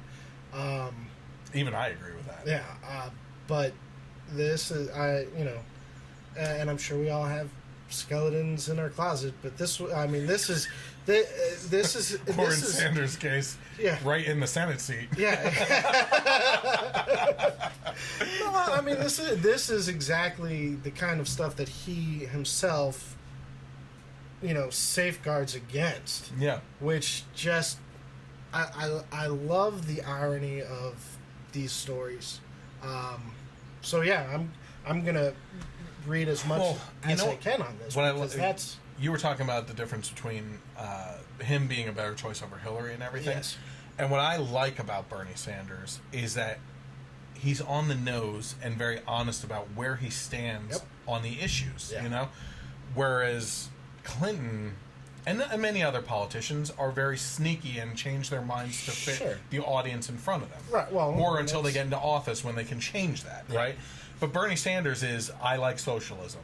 I am a socialist. Yeah. Let's do socialism. At least he admits it. And that's exactly why I would have loved to have seen the race between him and Ted Cruz, who is a constitutionalist, who is, I am a constitutionalist. I believe in the Constitution. And you have these two clear set parameters that are battling each other in ideology that people can actually look at, know that both of them are being honest about their positions, and then decide based on those things. Instead of having to, is that person lying to me? Is that how they really feel? I want an honest debate on these types of issues. That absolutely would have been an interesting race instead. Well, did you see the healthcare debate between the two of them? No, I'll have to go back and watch that was last year. It was amazing. I can imagine. Amazing. I can imagine. I mean, a hard, fast stance is great. I mean, being able to identify, like, Sanders, socialist. Cruz, constitutionalist. Either way, good for you. Yeah. I applaud that because it allows everybody to know where you stand, and you can simply Google American socialism or American constitutionalist and get an idea, get a basic idea in 5 minutes. I mean, it's all about doing your own research, but it would have made things clearer for the populace. You would have known, like you said, who's telling the truth and who's lying, because I know or I feel Hillary was lying. I feel like Trump may have also extended the truth just slightly. I won't take shots at them physically, because as you can see, I'm the amazing Adonis that I am. But this past election is hopefully an outcry for more parties. Better, more parties and better clarity, and just better choices. And it was, I believe, the podcast that you said you just listened to with Matt on it. I think it was that one where Sanders went against the Christian appointee. Yeah. Oh, that was awful. I mean, to me, like, even I during the primaries was thinking to myself, Sanders seems like a nice guy. I completely disagree with his policies because they're coarse crap, but he seems like a genuinely nice guy. It's things like that video where he went after this appointee just because he's a Christian. Yes. And let's be very clear on this. What a lot of people will point out on that is that this guy wrote an article that said, if you're not a Christian, you're condemned. Right. By the creator, basically, right? And based on his Christian value. Based on the Christian value. But and then Sanders was trying to get him to say, you're saying Muslims are... Like, the people I know that posted this turned this into an anti-Muslim thing. Right. The Muslim statement was only brought up by Sanders. And then on top of that, all faiths basically say if you don't believe in that faith, you're condemned. Yeah. I mean, all faiths say that. Yeah. So the people that Sanders was trying to defend in this case and turn into a Muslim issue are much worse on their feelings on that. Yeah. As a matter of fact, not only are you condemned, you should be killed. Well, yeah. by the Islamists, which is the difference. It's a. You don't have to tiptoe. There's no action. No. There's okay, cool. Extremists do what extremists do, which is fight for their cause in any way, shape, or form. But I mean, and I understand that most books, most religious books, I haven't read them all, indicate at some point that things. If you don't believe this, you are going to, in my case again, raised Catholic, heaven and hell. Mm-hmm. If you don't believe in this, you're going to hell. I mean, that's the way I was brought up. If you are an all around bad person, if you are a dick, like I've said before, chances are you're not going to have a good afterlife. Then you see, these attacks that are happening, not based on where people are claiming they're not based on religion. If you want to say that, but then you have these. Very militant religious groups coming out and taking credit for it. I mean, 1 + 1 is 2, mm-hmm. right? Watching this video. Well, actually, my first experience was listening to it on your podcast. The Sanders. That he had brought up the Muslim. So I went back and I read through it and I read the article that the guy wrote. And I mean, do I agree that if you don't believe in Catholicism that you are burning in hell? No. Do I believe that if you don't believe in religion you are burning in hell? Personally, no. That's my belief. Mm-hmm. You can be a good person without practicing religion, but you need to have some kind of moral guideline. If you decide to go into a mall or a concert or do, just portray something awful, chances are you're not getting your 72 virgins. You're not getting that heaven. You're not moving on to nirvana. You're not going on to the next level. You're a POS. You're not leveling up. Yeah. The next level, you said. Our gamer minds, that's why I went. Yeah, well, the first 18 What I think a lot of people misunderstand, too, is when you talk about religion and you bring up the Islamic religion, mm-hmm. people don't understand that that's not just religion. That's a political infused religion. Right. It's a mixing of politics and religion. Sure. It's the actual governance using religion. Which is very different from any other religion out there. But one thing that I find really interesting as a Christian myself mm-hmm. is studying at one point in time, I forget who said it. I think it was actually Matt Chandler, a pastor down in Texas that we watch. Okay. But he was talking about when Christ was crucified and when he died, he apparently went to hell is the way it's portrayed all the time for 3 days, right? And then was resurrected.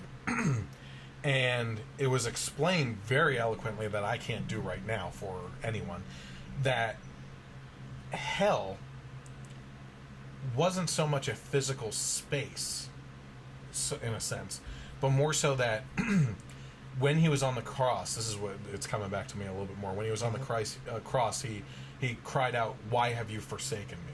Right. Speaking to God, even though, and everything. So Christ's hell was the separation from God, right? Okay. So that was hell to not have that connection anymore. So through looking into all this and listening to this whole sermon and really looking at it, to me, I am more clear processed in my mind now than ever that hell is just not being in the presence of God when you're dead. Okay. Yeah, sure. Yeah, sure. It was very well explained. Like I said, I can't. I personally am not very religious. Mm-hmm. I've never hid that. Like I said, I was raised Catholic. Well, that'll ruin you. Huh? Well, you know, I've tried to get back in. I've researched other religions just to kind of see. Again, I like to be able to have an open and honest discussion with people without completely making myself look like an a-hole. Mm-hmm. And you know, the only way to do that is to kind of get a better understanding of, you know, what people believe. Talk to people, research. Again, I go back to that. But, you know, it's going back to this Bernie Sanders thing. Watching that, I was actually kind of upset for the first time about that because of the fact that I had put in my mind that, okay, I'm not a fan of socialism. That's just the way I'm wired. Mm-hmm. But between him and Hillary, I had no issue. I saw no other side to him. He always seemed very upfront. Very, this is the way it is. And I respected that. And he is upfront about this, too. He's very upfront about it. But he tried to, you know, poke a bear that wasn't there. He made no comment directed the gentleman, and I forget his name, didn't make a comment directed towards the Muslim faith. Yeah. As a matter of fact, he was very professional in how he handled that question. Yeah, I was actually very impressed by that, but Sanders just did that to rabble-rouse. Yeah. I mean, that's, you know, that is what it is. It's kind of sad in that sense. So a couple weeks ago, I countered Connecticut Senator Chris Murphy in his argument that Obamacare isn't failing. What he said was that Obamacare isn't failing. What's happening is that President Trump is sabotaging it. And I went on my own little rant about why Obamacare was actually designed to fail, and talked about why progressive policies are always a foundation for something more, and that the Obamacare Act, Affordable Health Care Act, was actually designed to not only fail, but lead into a universal health care system. Once it failed, that we would be too deep, that you would be crying out for the government to help you out. I still stick to that, even though I had one person debating me not very well, I thought, on YouTube. I mean, wasn't the and I forget his name, the guy who Jonathan wrote it. Gruber. Yeah, didn't he come out? I feel like I read an article that or video something in there. Yeah, that he actually, you know, he came out and said the plan is for this to fail. Well, he said the ultimate plan is a single payer system. Yeah. So, I mean... But Murphy's actually back in the spotlight again this week, as he seems to want to showcase just how hypocritical Democrats can be in the bill process. So let's take a look at what Senator Chris Murphy had to say just recently in regards to the new Republican replacement and repeal. Why are my constituents not allowed to see the details of what's about to happen to their lives? Why are only a select group of Americans able to have a voice inside that room? Why are the people of Connecticut going to get like 3 minutes to look at this bill once it hits the Senate floor? My constituents are Americans just like the constituents in Republican states are Americans. They deserve to know what's about to happen to them. You're breaking the Senate. And it won't get put back together that easily. These are tough questions. They're partisan questions, but it doesn't mean that there's not an obligation to try to find common ground. And if you can't find common ground, don't bury the proceedings behind closed doors where nobody can see it. People hate this bill. What constituency is asking for the United States Congress to pass a bill that takes health insurance from all sorts of working Americans, people that are playing by the rules, people like the Burgers, in order to pass a tax cut for the super wealthy? Who runs for Congress to do that? He seems very angry about this. Oh, well, yeah, absolutely he's angry. But, you know, I described in the previous podcast, like I said, the focus of the crumbling system was to come up with that. But where exactly was Senator Chris Murphy when Obamacare was being crammed down the public's throat? Where was he when a bill that has to be moved via a hand truck because the main portion is 2,700 pages long, but with all the regulations and everything else added in, is actually in the neighborhood of 20,000 pages? Did he or his fellow Democrats sit down and read Obamacare page by page before its passage while they were taking care of all the other congressional business? Also, where was Senator Chris Murphy when Nancy Pelosi said this? We're very, you've heard about the controversies within the bill, the process about the bill, one of the items, but I don't know if you have heard that it is a legislation for the future. Not just about health care for America, but about a healthier America, where preventive care is not something that you have to pay a deductible for or out of pocket. That prevention. It's about diet, not diabetes. It's going to be very, very exciting. But we have to pass the bill so that you can find out what is in it. Okay. So we're not allowed to read the bill. No, you have to beforehand. pass it to find out what's in it. Well, That's the way you have to do things. But wait, wasn't Senator Murphy just complaining about the fact that he's only going to get 3 minutes to read 20,000 Quiet pages? now. Let the media stroke your head. Sorry. Put you to sleep. Sorry. Yeah, we have to pass the bill to find out what's in it, which is amazing because it sounds like their plan was pretty secretive to the public until it was to be passed as well. The Democrats, despite the silence of the media and what the crafty language of hypocrisy by media outlets may have you believing, did in fact meet behind closed doors for the Affordable Care Act, or Obamacare as it's more universally known. But the news stories today are more apt to point out the tweets by Republican lawmakers addressing that secrecy back then to look like today's hypocrisy. But isn't it a clear indication that it's hypocrisy on both sides? If the left is complaining about the Republican secrecy today, they shouldn't have done it first. And if the Republicans were so concerned for the constituents back when the Obamacare was passed, they shouldn't have stooped as low as the Democrats by doing the same thing today. Right. The Republican House health care bill was crap. The Senate one may be even worse and is closer to Obamacare than anything conservative and the free market driven that we've actually been looking for. The Dems should actually be happy about all this in the bill. Now, a couple things have come out, again, since I wrote the script for this. A couple things I do like about the Senate bill. Number one, you don't have to buy insurance. Okay? Number two, employers don't have to provide insurance. This was a job killer.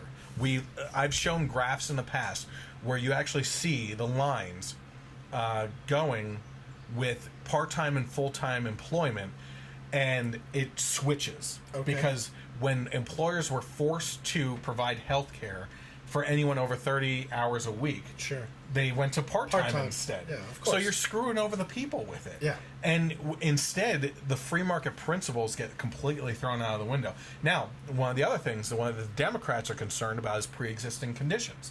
Well, that is in this health care bill. You can still get health care despite pre-existing conditions. So they are covering that as well. Now, I don't know everything about this bill, but those are three big ones to me.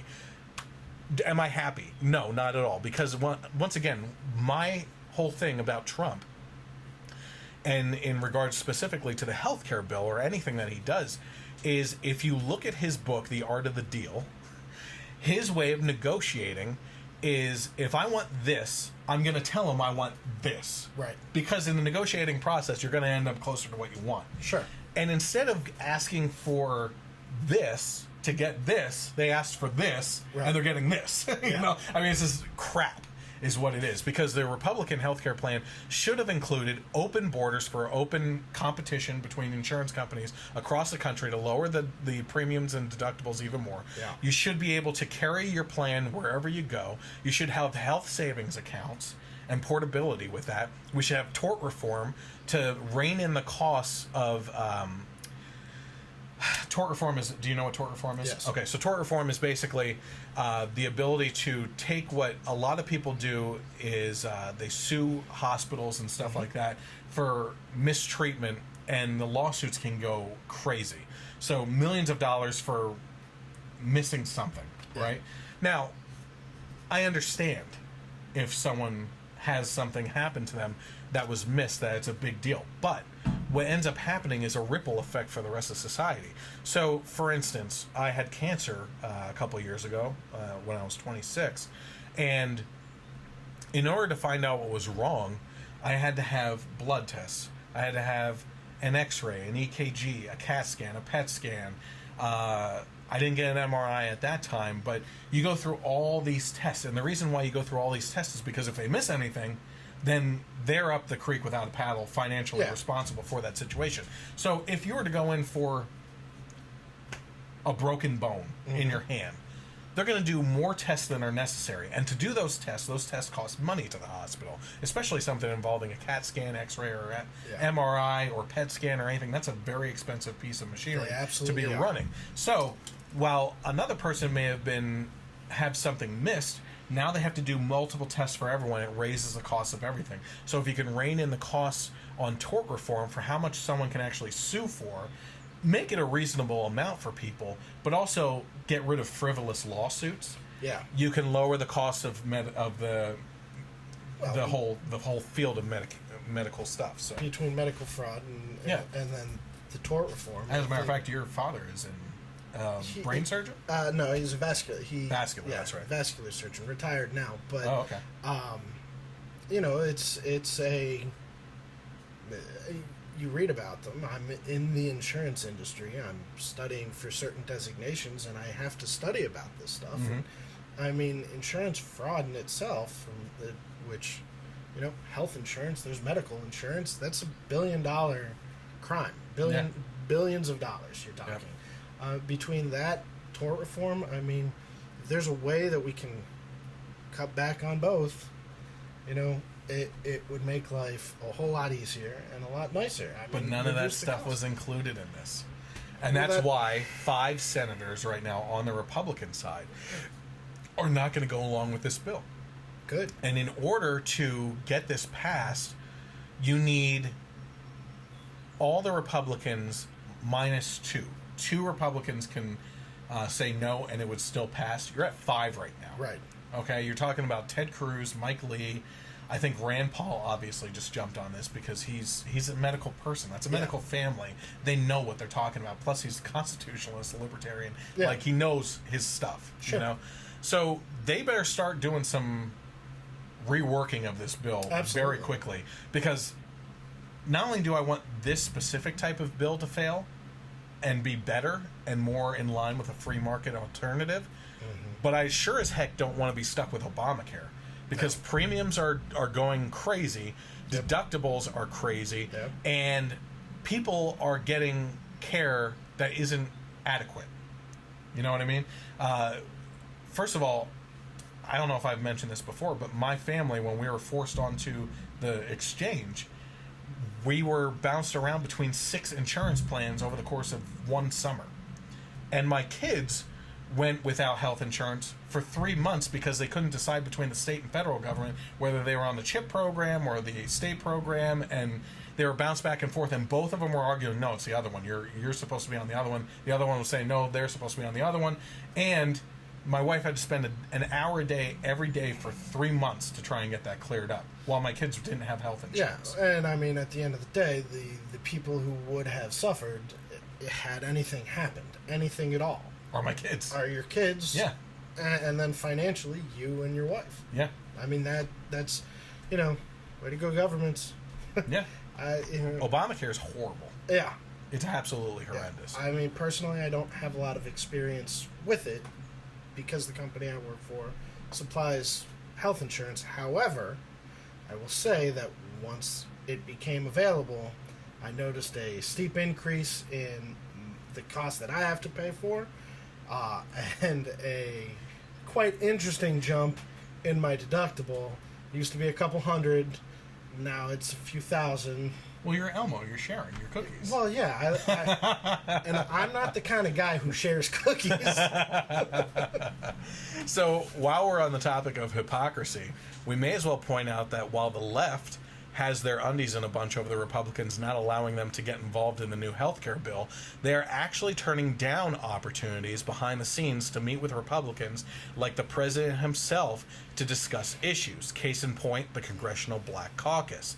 Now, the Congressional Black Caucus officially declined an invitation from President Trump to meet with them.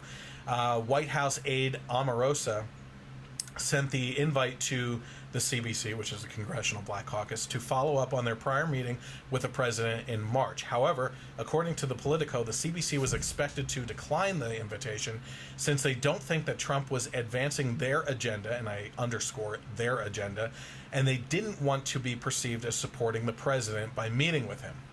The decline became official on Wednesday in the CBC when the CBC chair, Representative Cedric Richmond of Louisiana, who's a Democrat, obviously, letter to the president, which read, "While we agreed to explore future possible discussions when we first met, it has become abundantly clear that a conversation with the entire CBC would not be entirely productive, given the actions taken by your administration since our first meeting.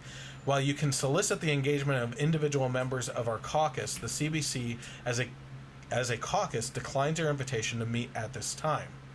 The CBC and the millions of people we represent have a lot to lose under your administration.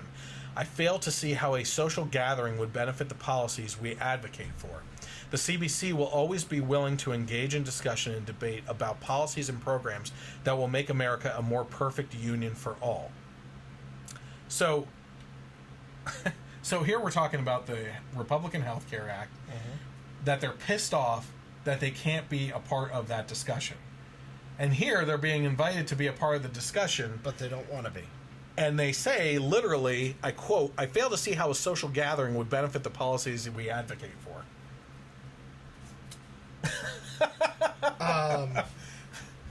So, all right. So, just so I understand this, I'm being given a voice.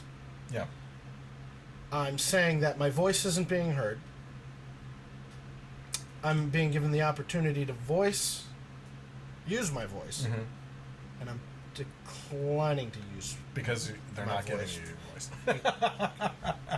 Yeah. So, my guest Matt that was on 2 weeks ago, as we mentioned, who the hell cares? What does the Congressional Black Caucus actually even represent besides a portion of like-minded liberal individuals from the Democrat Party that happen to have a different skin tone? There is absolutely no diversity in thought, and as a matter of fact, you will never hear of them allowing any black conservative voices. So what's the point, really? If a group is created to address diversity isn't even able to function with a diversity in thought, isn't that a failure?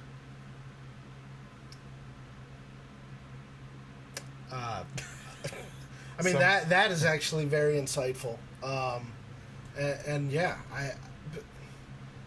personally, I think if you are spouting diversity but don't want to be all inclusive in your own organization, that's an issue.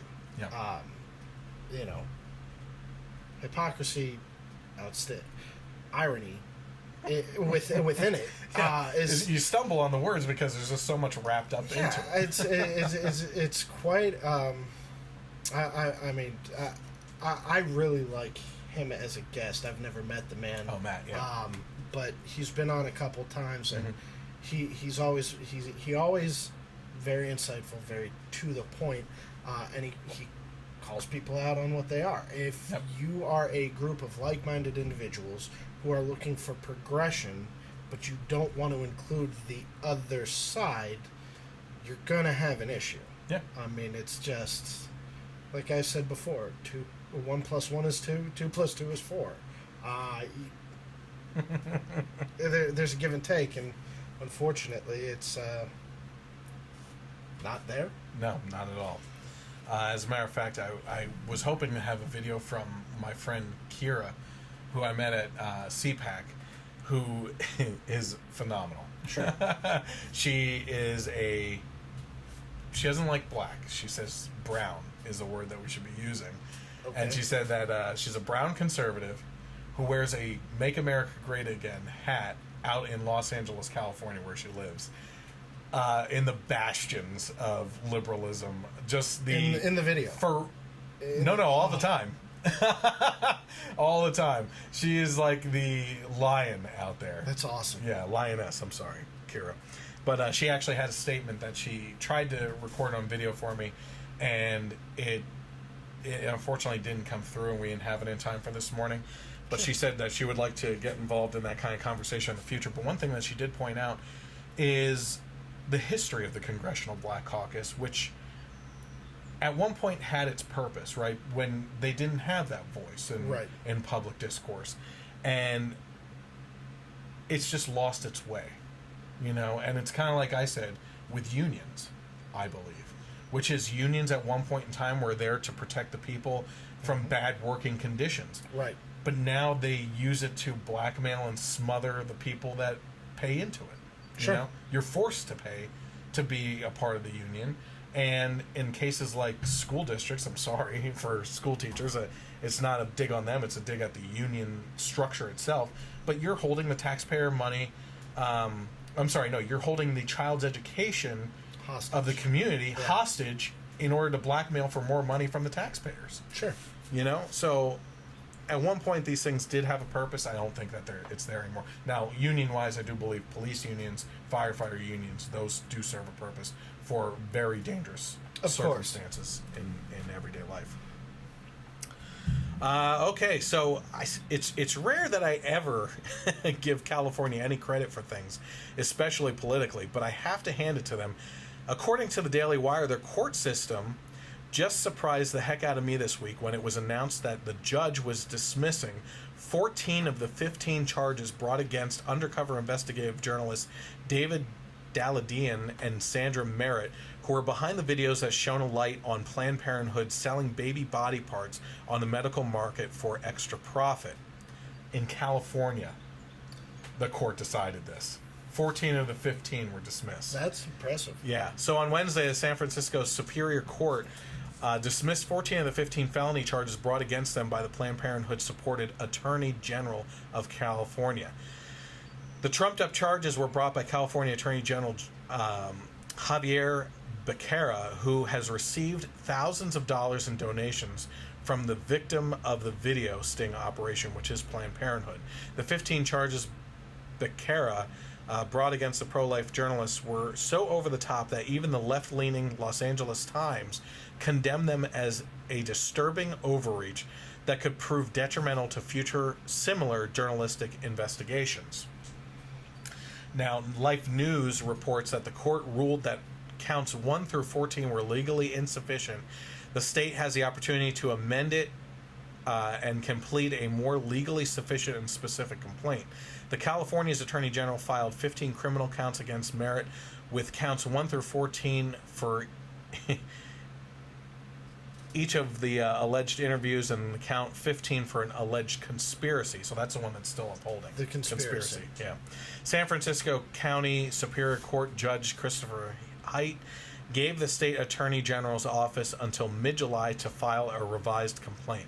So I'm not surprised there. You know, he did dismiss 1 through 14, but he's given them the opportunity to, hey, go back and get better accusations. Show your work. So. You know, I'm surprised from just the fact that California was willing to do this in the beginning, just knowing politically their history as a far left state. Yeah. You know, the fact that they're willing to give more time. I don't know enough about just court proceeding to understand that. Maybe that's something that is done. Yeah, it's possible. But, you know, okay, so they have more time. It's sad that you have a situation where they got caught. I mean, Planned Parenthood got caught. And then they played the victim. And then they're the victims in a situation where they admit to selling fetus to companies for medical research for additional profit. Mm-hmm. Planned Parenthood is the victim. Yeah. Sure. Yeah, I mean, that's the sarcasm light again. I don't know if you heard the one podcast a couple weeks ago where I talked about one of the newer videos that came out in regards to that, where there was a conference that they were at, and they were lamenting about certain procedures. Like, the one nurse at Planned Parenthood was like, we've all had those disgusting situations, like the one time an eyeball fell into my lap. And they're like laughing about it. Or the one person said, it's always hard when we crush the skull and you cut your finger on it and stuff. And it's like, you have to be monsters to go home, especially if you have children of your own, and look at them and think to yourself, yeah, this is my job and I'm okay with that. Yeah. You know? I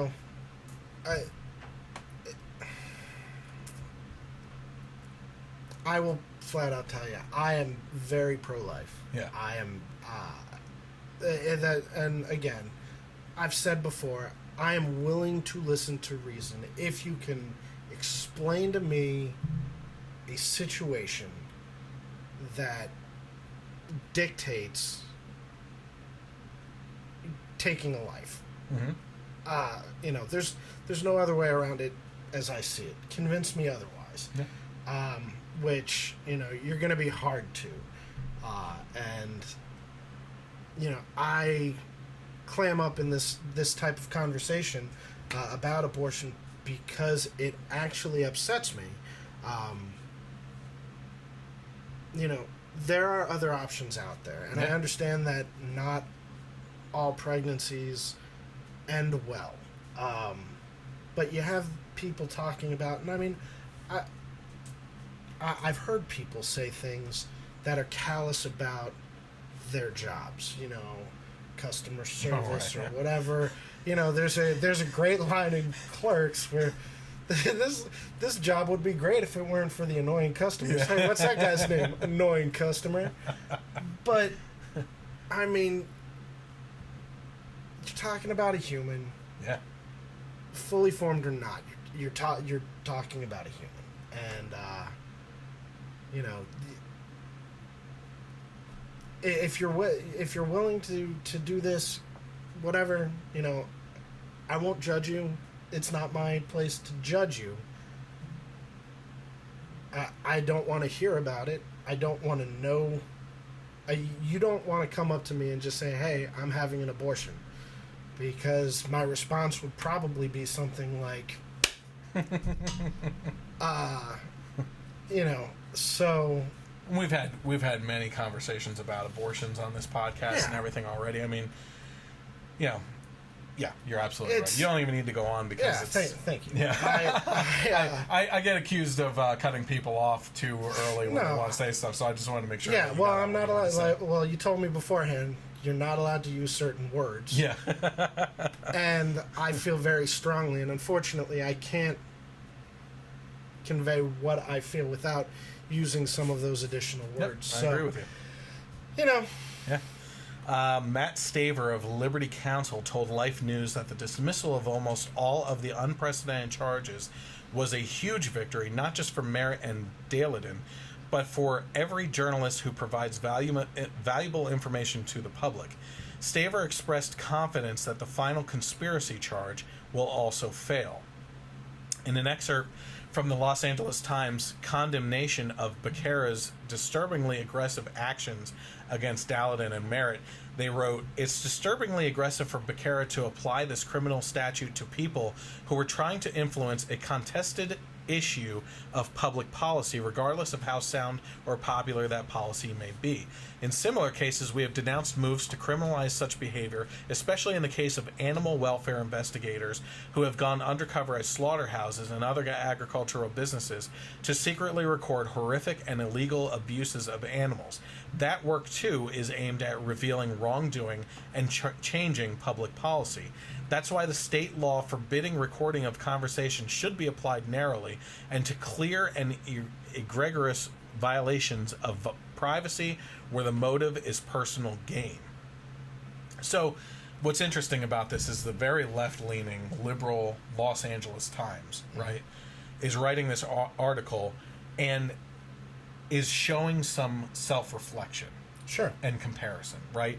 They're saying this is no different than people going into slaughterhouses and showing animals being abused before they're actually put to the grinder, so to speak, right? And that they should be able to do this if there's wrongdoing. You know? Yeah. If you're trying to advance a personal agenda against someone, that might be a little different, and they're saying there's a narrow line here. But if there's wrongdoing on the part of the company, then yes, we should be able to do this stuff. And thank God that, you know, there's some self-reflection there as far as I'm concerned. Yeah, absolutely. I think that's again, surprising.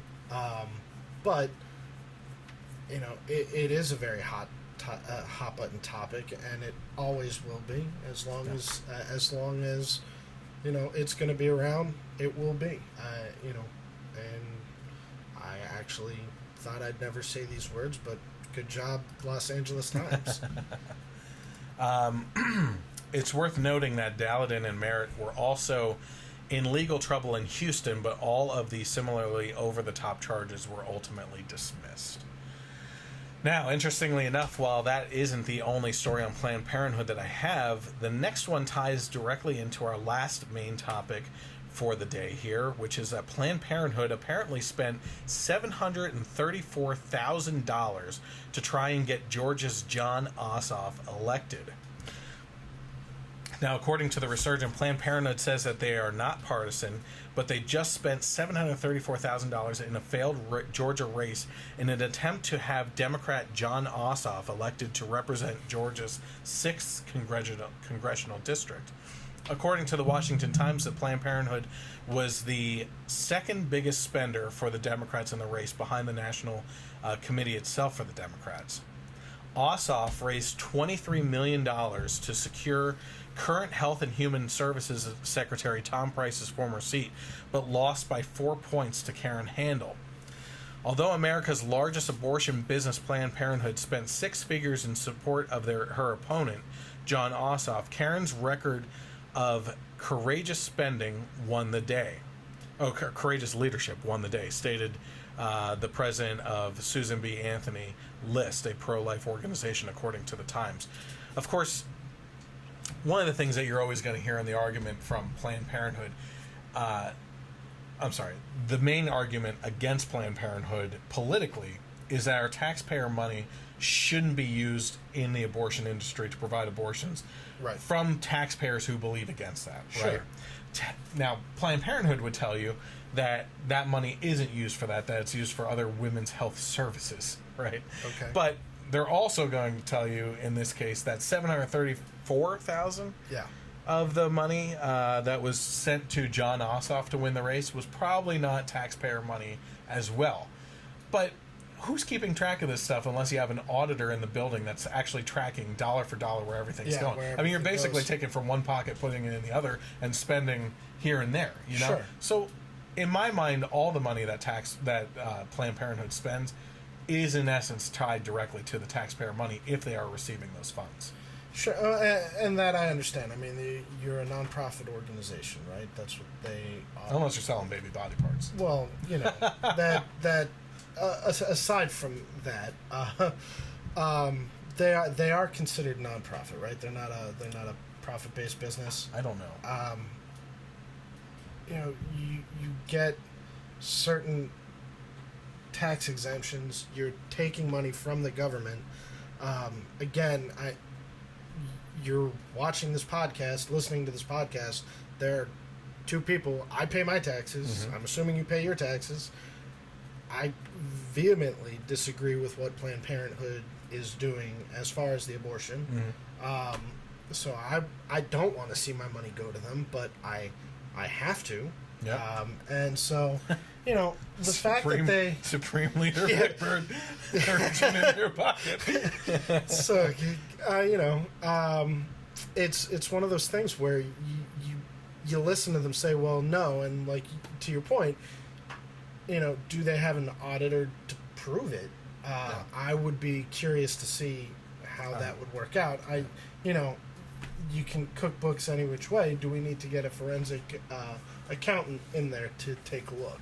Yeah, it's like a financial 3-cup Monty, Yeah. basically. Yeah. Put the funds under one cup and shuffle it around.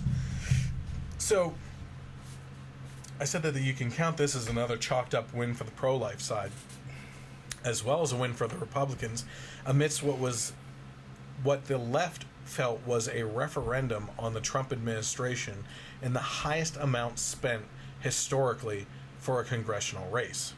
So, let's actually talk about that race between Karen Handel and Jon Ossoff. According to the liberally slanted site Variety, the race for the suburban Atlanta seat was the most expensive congressional race ever, with the candidates, outside groups, and the national parties pouring more than $50 million into.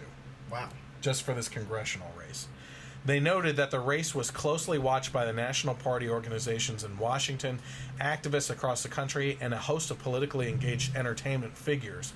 It was viewed not just as a referendum on Trump's tenure, but sort of a test run of whether Democrats could channel protests and activism into electoral victory and boost their hopes for the 2018 midterms. Guess what? It's not. Spoiler alert. Yeah, surprise. Ossoff, who's 30 years old and a documentary filmmaker, emerged as an early favorite in a crowded field of contenders after his candidacy was boosted by progressive activists, including the Daily Coast website. We showed the world that in places no one thought it was possible, we could fight. We could fight. Ossoff told supporters after his loss. I mean, did you watch his concession speech? No, I did not. It was like he won. They tried to spin it as like this is a big win because now we know we can fight. Well, actually, the loss of 4 points was a bigger loss than the actual presidential race. So you're kind of moving backwards if you really want to do a comparison as a referendum on Trump. It seems like you will lose. Yeah. This is the generation of the participation trophy. Yeah. So. Well, and Ossoff just became an adult. I don't know if you've heard this, but millennials don't believe that you're an adult until you're 30. Oh. So, welcome to adulthood. You don't get a participation trophy in this one. But he did get a concession speech. Yeah. So, Yeah. He worked his ass off for that one. That's too overworking it. Did that at the beginning. Yeah. Maybe one of Ossoff's biggest issues was the fact that he doesn't even reside in the district for which he's running. Did you know this? No. Oh, this is the best. This is going to be another great story for you, okay? So, Ossoff assured voters that he lives, quote, down the street from the actual district in which he was running in. And a campaign spokesman later clarified that his home is only 3 blocks away from GA6. Well, Brett Shear of the Washington Free Beacon decided to walk from Ossoff's home to the edge of the 6th district and learned the hard way that Ossoff is already knee-deep in his misleading political rhetoric. He wrote this: I set out to walk from Ossoff's current residence in the northwest corner of Emory University to a section of the 6th district that juts down into the 5th district on Buford Highway. It would have been a shorter trip, by the way, to Georgia's 4th congressional district, but that's not where Ossoff is running.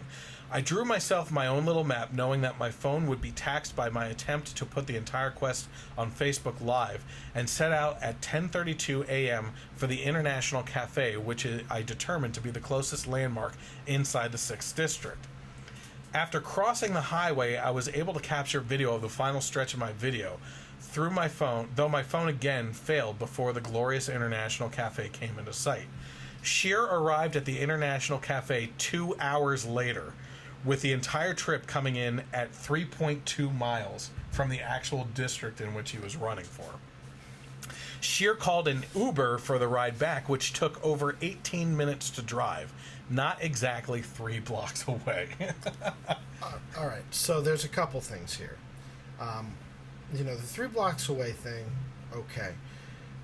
I'm concerned about the health of this person, Shear, because it took them 2 hours to walk 3.2 miles. Well, you could have done better, because I don't know if I could have. Actually, I walk my dog Buttercup. That's right. I have Buttercup you have walking experience every day. Yep. And we walk 2 miles in a half hour. Yeah. Because we do it before I leave for work and then when I get home. And it takes a half hour. So you would guess, if it was 3.2 miles, so you would guess around an hour. Yeah. An hour walk, though, is still an hour walk from. Well, the no, district. no, and I agree with that. Well, you know, and I started by saying, aside from Yeah. those facts, you know, maybe that reporter who said 3 blocks, or that person who said 3 blocks mistyped miles. You know, block, miles, 5-letter words. I'm reaching here. I'm trying to help him. I really am. You know, He lost. We'll throw him a bone. okay. So you live 3 miles away from the district. Mm-hmm. So you don't live in the district. You don't live close to the district. No. You know, unless there's like a 3-mile stadium in between the two, which I highly doubt. You know, you got caught. Yeah. You got caught. That's pretty funny.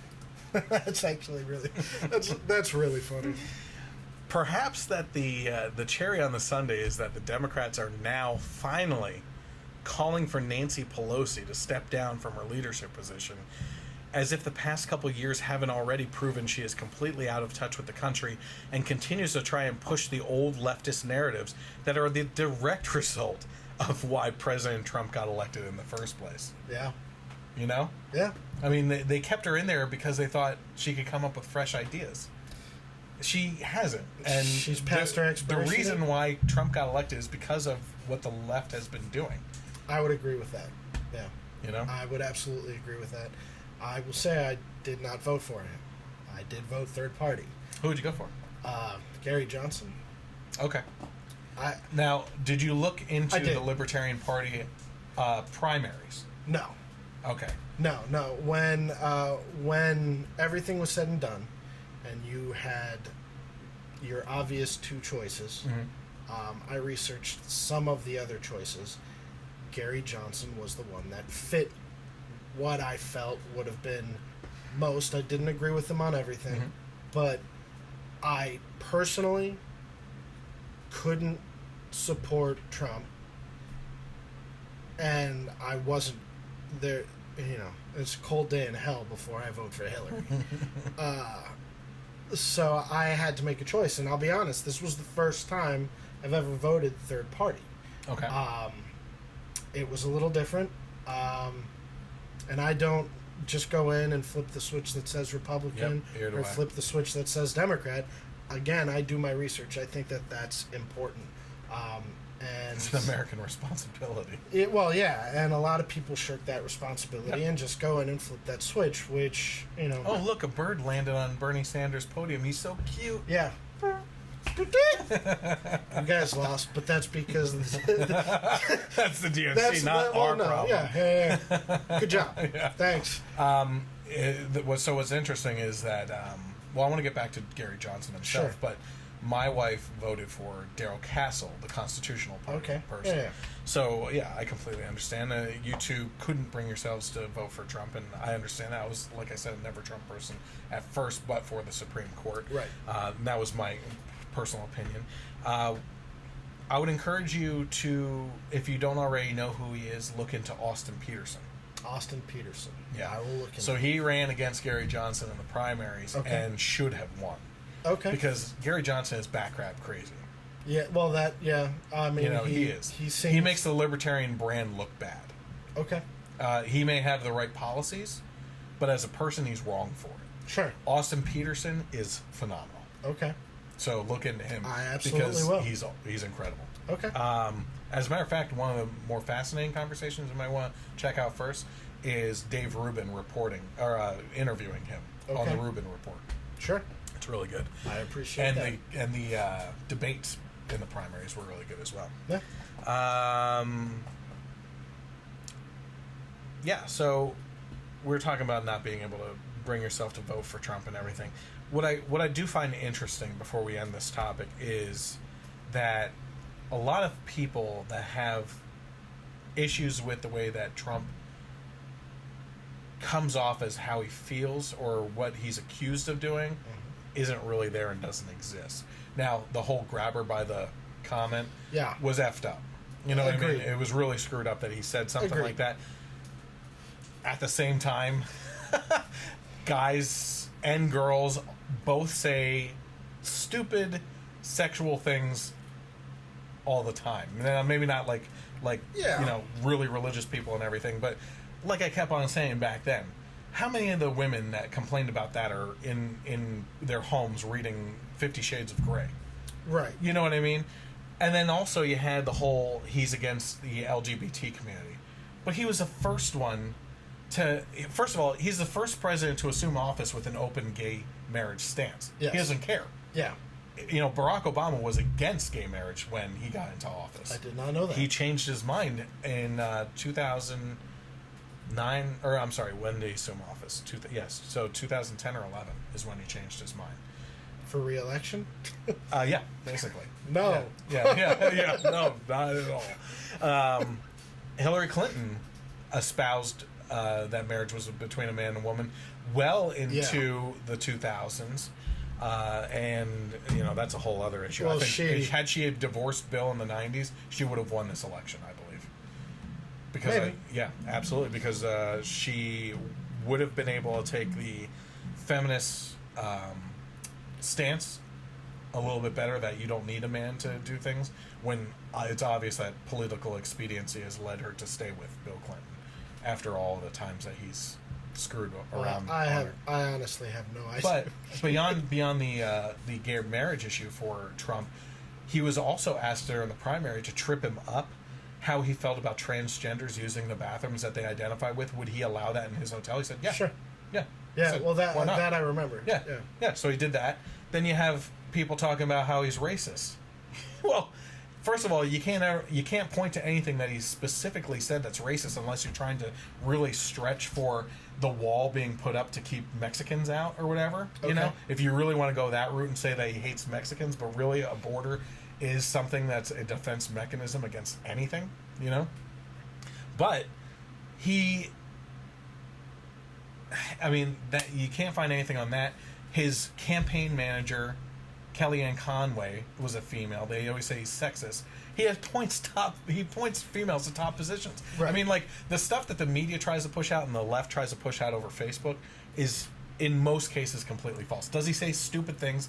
Do I think that he should have Twitter taken away from him and put in the hands of a professional that translates his brain into professional tweets? Yeah, absolutely. Yeah. And does he speak eloquently like a president like Obama does in modern times, who needed a teleprompter, or Reagan in his time, who was the master speaker, right, without a teleprompter? Does he speak as eloquently as them? No, absolutely not. It's actually embarrassing.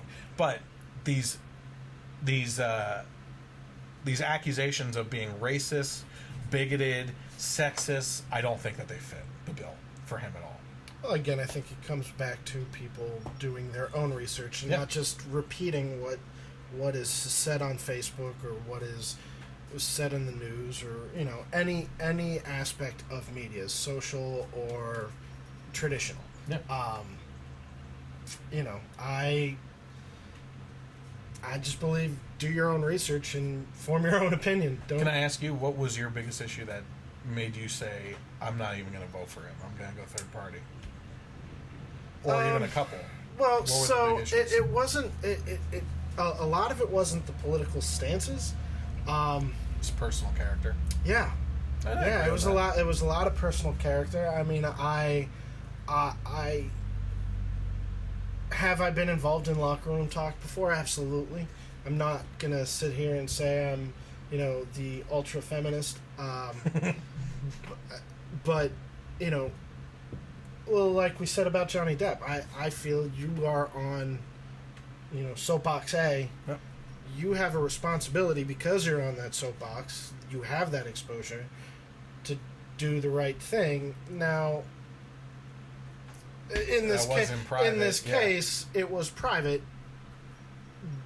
but still, unfortunately, he got caught saying something that was horrendous. Yeah. I mean, I have sisters. I have my mother-in-law, a wife, nieces. I don't have any daughters, but if any person were to ever say anything that disrespectful directly to one of the females in my life, they probably wouldn't be standing. Not because I would take them out, my sister will kick your... my sister would hurt someone for saying something like that. So, you know, it was a lot of personal character issues with him. I just couldn't bring myself to do it. Yeah. Well, we continue down this path of this year since Trump assumed office, and not as a direct result of him or because of him or anything, that this year has just been week after week of major stories. Yes. You know, I mean, I literally have to take time on main topics, like this week, the kid that came back from North Korea in a coma, and especially this Georgia race that was huge. Last week was a congressional assassination attempt. I mean, these things are happening all the time. It's a fever pitch in this country right now with things that are happening, and it's pretty fascinating. And so things certainly aren't letting up, and the podcasts are going on. We're covering all these types of things, even stories that people aren't hearing about.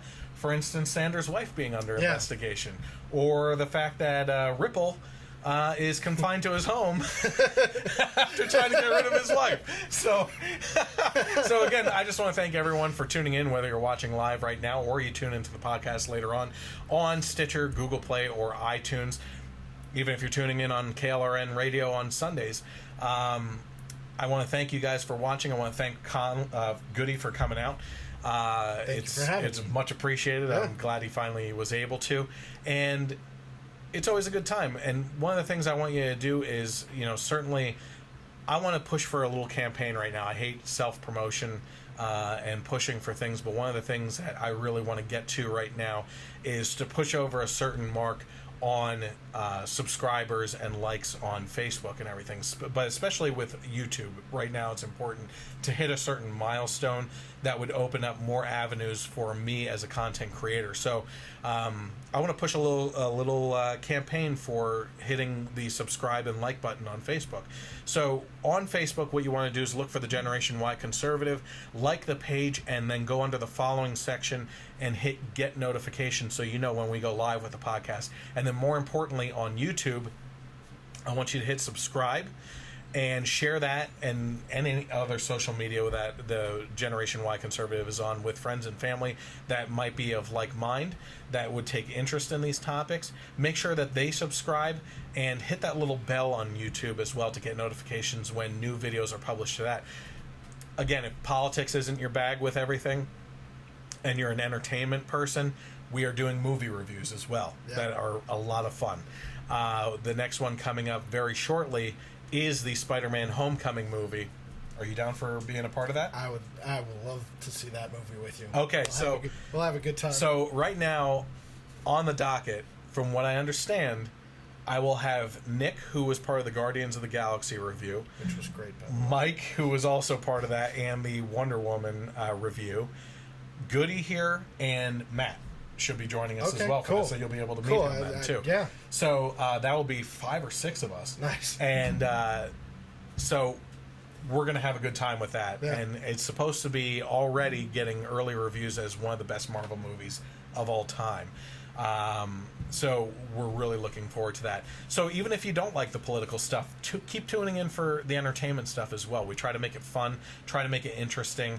And I know for me, if you didn't notice with Goody and I, the podcast, even though I am discussing politics, I really try to search for the funniest topics to go over so we can talk about the funny aspects of politics and try to make humor of a very serious situation in this country in some cases.